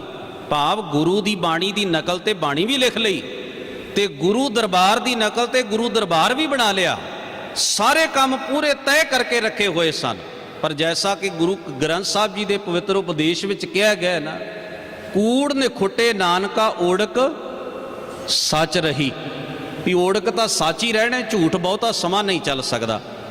वो ना वो दरबार सलामत रहा तो ना उन्हों की बाणी नूं अज कोई जानदा है। पर अज दे समय विच तुसीं वेखो, अज बाबियां दियां कईयां गईयां धारनावां किताबां छप छप के लोगों के घरां च पहुँच गए। बाणी की पोथी नहीं, बाबियां दी जीवन गाथा पई है घर दे अंदर। गुरु अर्जन साहब का जीवन तुसीं जिन्ने बैठे हो, किन्ने होणगे माई भाई आप विचों जिन्हां दे घर च गुरु अर्जन साहब जी की जीवनी पई हुई है। जरा ध्यान मार के वेख्यो, किन्ने हाँ असी जिन्हां दे घर अंदर सुखमनी साहब की सटीक मौजूद है अर्थां सहित। विचार के वेख्यो, खिमा करना गुरु प्यार वालिओ, जे असी अपने घर तो काम शुरू नहीं किया तो कौन करेगा। कल्ले उची उची नारे ते जकारे लाउण नाल ते भला नहीं होना। जे सिख ने शब्द पढ़िया ही नहीं, शब्द नूं उसने मन विच वसाउण दा यतन ही नहीं किया, वो धन गुरु अर्जन साहब जी की कुर्बानी तो जाणू ही नहीं। मैं अक्सर एक उदाहरण दिया करता हाँ, किसी दी बांह ते, किसी दी लत्त ते, किसी दे मत्थे ते, किसी दे हाथ ते सट दा निशान हुंदा है ते कई साल पहला वो सट लगी हुंदी है। कई बार बंदा जिस वेले किसी नाल हाथ मिलाउंदा है ना, ते अगला हाथ फड़ के कहंदा तुहाडे हाथ ते की होया सी। बंदे नूं चेता हुंदा है, कहंदे अज तो 12 साल पहला मेरे हाथ उत्ते फलानी चीज़ वजी सी, उस सट का निशान अजे भी मेरे हाथ उत्ते है। यानी कि 12 साल पहला निकी जही घटना घटी, उहदा पूरा पूरा चेता है सानू। वो गुरु के सिखो, सिख दा हिरदा लहू लुहान हो गया सी उस दिन, जिस दिन पंचम गुरदेव नूं तत्ती तवी उत्ते लाहौर की धरती के उत्ते बिठाया गया सी। तुहानू याद है वो घटना? वेरवे नाल सुना सकते हो? कोई हाथ ते लगी हुई 12 साल पहलों सट का निशान वेख के तुहानू कहानी याद आ जाती है, किस तरह सट लगी, की घटना हुई। निक्की निक्की गल अज तक भी सानू याद होंदी है। मैं फलानी जगह इवें डिग पिया सा, इवें सट लग गई सी, फलाने ने मेरा फट सीता सी, आ दवाई मैनू लाई गई, फलाना चुक के लगया, सट ठीक हो गई। 12 साल हो गए, घटना नू अज भी चेते है। तेरे लिए कोई तत्ती तवी ते बिराज गया, तैनू चेता है क्यों बैठा है? तेरे लिए किसी ने उबलती देग विच आसन लाया, सिखा छाती ते हाथ ठोक के कह सकते हैं आ गल्लां सन जिन्हां दी खातर गुरु पंजवा उबलती देग विच बिराज गया। नहीं, खिमा करना सानू पूरा याद नहीं है। क्यों भला? क्योंकि साडे घर दे अंदर फोटोआं मिल जाणगियां, खिडौणे मिल जाणगे, बाबियां दियां कहानियां मिल जाणगियां, होर बड़ा कूड़ कबाड़ असीं अपने घरां अंदर भर रखिआ है। पर सिख दे घर अंदर थां नहीं बची जिथे सुखमनी साहब जी की सटीक रख के उसनों पढ़िया जा सके, जिथे धन गुरु अर्जन साहब महाराज की जीवनी, उन्हां दे महान संघर्ष की गाथा पई होवे ते वो कदे पढ़ सके अपने जीवन के अंदर। फिर असी आखदे जी प्रचार नहीं हुंदा, कौन करेगा? किस दी जिम्मेवारी है? कौन आएगा सानू समझाउण वास्ते कि गुरु अर्जन साहब जी ने सिखो तुहाडे लई एडी वड्डी महान कुर्बानी ते शहादत दिती है। धन गुरु अर्जन साहब महाराज फरमाउंदे ने, शब्द विच इन्नी समर्था है। ते मैं जिक्र कर रहा सा बाणी की जगह के उत्ते अज भी सानू बड़ा कुछ परोस के दिता जाता है। झूठियां कहानियां, साखियां, तरह तरह के लटरम पटरम ग्रंथ चुक के साडी झोली च पा दिते, कई कुछ लिया के गुरु ग्रंथ साहब के बराबर रख दिता। हुण तां तुहानू दूर जाण की लोड़ नहीं, कुर्सी ते बाबे की फोटो रखी है, तो कोल गुरु ग्रंथ साहब का प्रकाश है, डेरियां च जाके वेख लो। प्रतख नूं प्रमाण की लोड़ की है? हुण तां सुख नाल साडे बाबे भी सानू राधे कृष्णा हरे कृष्णा ਦਾ ਕੀਰਤਨ ਸੁਣਾ ਰਹੇ ਨੇ ਔਰ ਅਸੀਂ ਸੁਣ ਰਹੇ ਹਾਂ। ਗੁਰੂ ਕੇ ਸਿੱਖੋ, ਅਸੀਂ ਕਿਧਰੇ ਮਿੱਟੀ ਦੇ ਮਾਧੋ ਤੇ ਨਹੀਂ ਹੋ ਗਏ। ਸਮੇਂ ਦੇ ਨਾਲ ਨਾਲ ਸਾਨੂੰ ਕਿਵੇਂ ਕੀਲ ਕੇ ਰੱਖਿਆ ਹੋਇਆ ਮਨਮਤ ਨੇ। ਸਤਿਗੁਰੂ ਸੱਚੇ ਪਾਤਸ਼ਾਹ ਮਹਾਰਾਜ ਜੀ ਦੀ ਗੁਰਬਾਣੀ ਦੀ ਬਰਾਬਰਤਾ ਇਵੇਂ ਕਰਵਾਈ ਜਾ ਰਹੀ ਹੈ ਸਿੱਖਾਂ ਦੇ ਕੋਲੋਂ। ਔਰ ਦੂਸਰੀ ਗੱਲ, ਬਾਬਿਆਂ ਨੇ ਆਪਣੀਆਂ ਥਾਵਾਂ ਨੂੰ ਗੁਰਦੁਆਰਿਆਂ ਨਾਲੋਂ ਵੱਡੀਆਂ ਘੋਸ਼ਿਤ ਕਰ ਦਿੱਤਾ ਹੈ। ਗੁਰਦੁਆਰੇ ਦੀ ਮਹੱਤਤਾ ਘਟਾ ਦਿੱਤੀ, ਡੇਰੇ ਦੀ ਮਹੱਤਤਾ ਵਧਾ ਦਿੱਤੀ। ਔਰ ਸ਼੍ਰੀ ਦਰਬਾਰ ਸਾਹਿਬ ਦੀ ਨਕਲ ਦੇ ਉੱਤੇ ਹੁਣ ਤੇ ਬਾਬਿਆਂ ਨੇ ਆਪਣੇ ਦਰਬਾਰ ਵੀ ਬਣਾਉਣੇ ਸ਼ੁਰੂ ਕਰ ਦਿੱਤੇ। ਹੁਣ ਤਾਂ ਕੋਈ ਘਾਟਾ ਨਹੀਂ ਨਾ ਰਹਿ ਗਿਆ। ਹੁਣ ਤਾਂ ਪਿਰਥੀ ਚੰਦ ਦਾ ਦਰਬਾਰ ਵੇਖਣ ਲਈ ਪਾਕਿਸਤਾਨ ਦੇ ਵੀਜ਼ੇ ਦੀ ਲੋੜ ਨਹੀਂ ਤੁਹਾਨੂੰ। ਤੁਸੀਂ ਮਾਲਵੇ ਦਾ ਰਟਨ ਕਰ ਲਿਓ, ਇਹੋ ਜਿਹਾ ਦਰਬਾਰ ਤੁਹਾਨੂੰ ਉੱਥੇ ਮਿਲ ਜਾਏਗਾ। ਕੀ ਹੈ ਸਾਡੇ ਅੰਦਰ ਗੈਰਤ? ਕਿੱਥੇ ਹੈ ਸਾਡੇ ਅੰਦਰ ਗੁਰੂ ਦਾ ਪਿਆਰ? ਕਿੱਥੇ ਨੇ ਉਹ ਸਿਧਾਂਤ ਜਿਹੜੇ ਸਤਿਗੁਰਾਂ ਨੇ ਸਾਨੂੰ ਬਖਸ਼ਿਸ਼ ਕੀਤੇ ਸਨ? ਅਸੀਂ 400 ਸਾਲ ਤੋਂ ਬਾਬਾ ਪਿਰਥੀ ਚੰਦ ਨੂੰ ਸਟੇਜਾਂ ਦੇ ਉੱਤੇ ਬੁਰਾ ਭਲਾ ਕਹਿੰਦੇ ਆ ਰਹੇ ਹਾਂ। ਉਸਨੇ ਐਵੇਂ ਕੀਤਾ, ਉਸਨੇ ਐਵੇਂ ਕੀਤਾ, ਉਸਨੇ ਐਵੇਂ ਬਰਾਬਰੀ ਕੀਤੀ। ਗੁਰੂ ਕੇ ਸਿੱਖੋ, ਇਹਨਾਂ 400 ਸਾਲਾਂ 'ਚ ਤੁਸੀਂ ਕਿੰਨਾ ਕੁਝ ਕੀਤਾ ਹੈ ਤੇ ਕੀ ਕੁਝ ਕਰਵਾਇਆ ਜਾ ਰਿਹਾ ਤੁਹਾਡੇ ਕੋਲ, ਉਹਦਾ ਧਿਆਨ ਨਹੀਂ ਕਰੋਗੇ? ਇੱਕ ਮਰ ਖੱਪ ਗਏ ਵਿਅਕਤੀ ਨੂੰ 400 ਸਾਲ ਬਾਅਦ ਵੀ ਤੁਸੀਂ ਬੁਰਾ ਭਲਾ ਆਖਦੇ ਹੋ। ਤੇ ਅੱਜ ਆਪਣੇ ਹੱਥੀਂ ਉਹ ਸਾਰਾ ਕੁਝ ਕਰਦੇ ਹੋ ਜਿਸ ਤੋਂ ਸਤਿਗੁਰੂ ਸੱਚੇ ਪਾਤਸ਼ਾਹ ਨੇ ਸਾਨੂੰ ਵਰਜਿਆ, ਸਾਨੂੰ ਰੋਕਿਆ।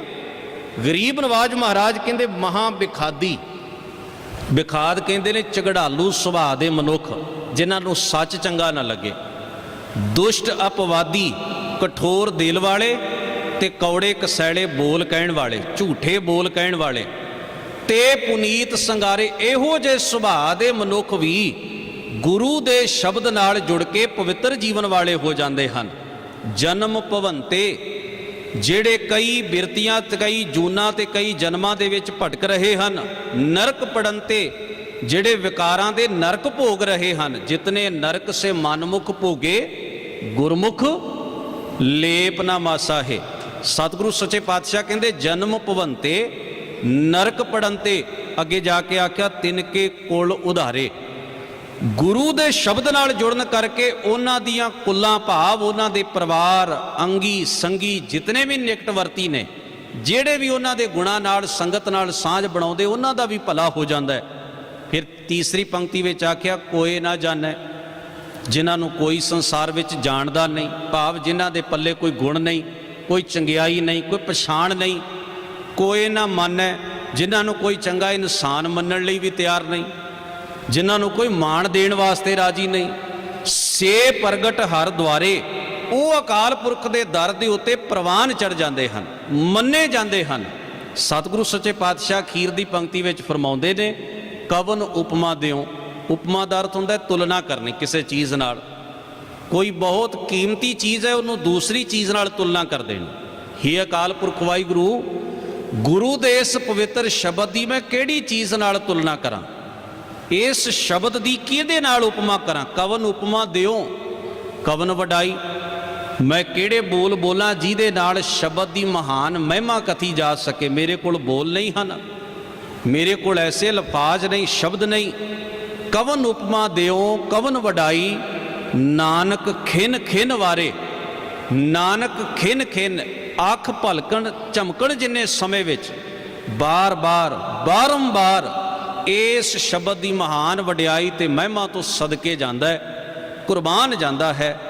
ਗਰੀਬ ਨਵਾਜ਼ ਸਤਿਗੁਰੂ ਸੱਚੇ ਪਾਤਸ਼ਾਹ ਮਹਾਰਾਜ ਨੇ ਐਸੀ ਮਹਾਨ ਦਾਤ ਸਾਡੀ ਝੋਲੀ ਦੇ ਵਿੱਚ ਸ਼ਬਦ ਦੇ ਰਾਹੀਂ ਪਾਈ ਹੈ, ਜਿਸ ਨੂੰ ਪ੍ਰਕਾਸ਼ਮਾਨ ਕਰਕੇ ਹਜ਼ੂਰ ਨੇ ਸਾਡੇ ਲਈ ਇੱਕ ਚਾਨਣ ਮੁਨਾਰੇ ਦਾ ਕਾਰਜ ਕੀਤਾ ਤੇ ਆਖਿਆ ਸਤਿਗੁਰ ਕੇਰ ਸਰੀਰ ਜੋ ਸਭ ਰੂਪ ਸਬੈ ਸਮਨੈ ਦਰਸੈ ਹੈ।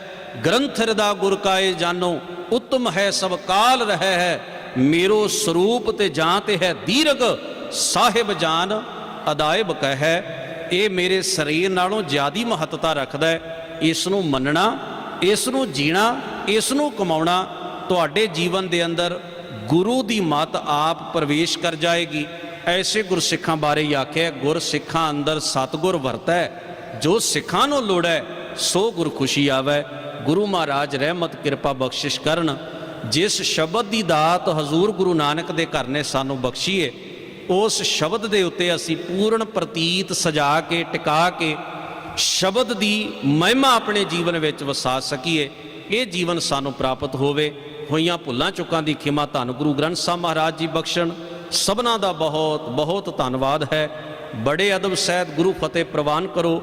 ਵਾਹਿਗੁਰੂ ਜੀ ਕਾ ਖਾਲਸਾ, ਵਾਹਿਗੁਰੂ ਜੀ ਕੀ ਫਤਿਹ।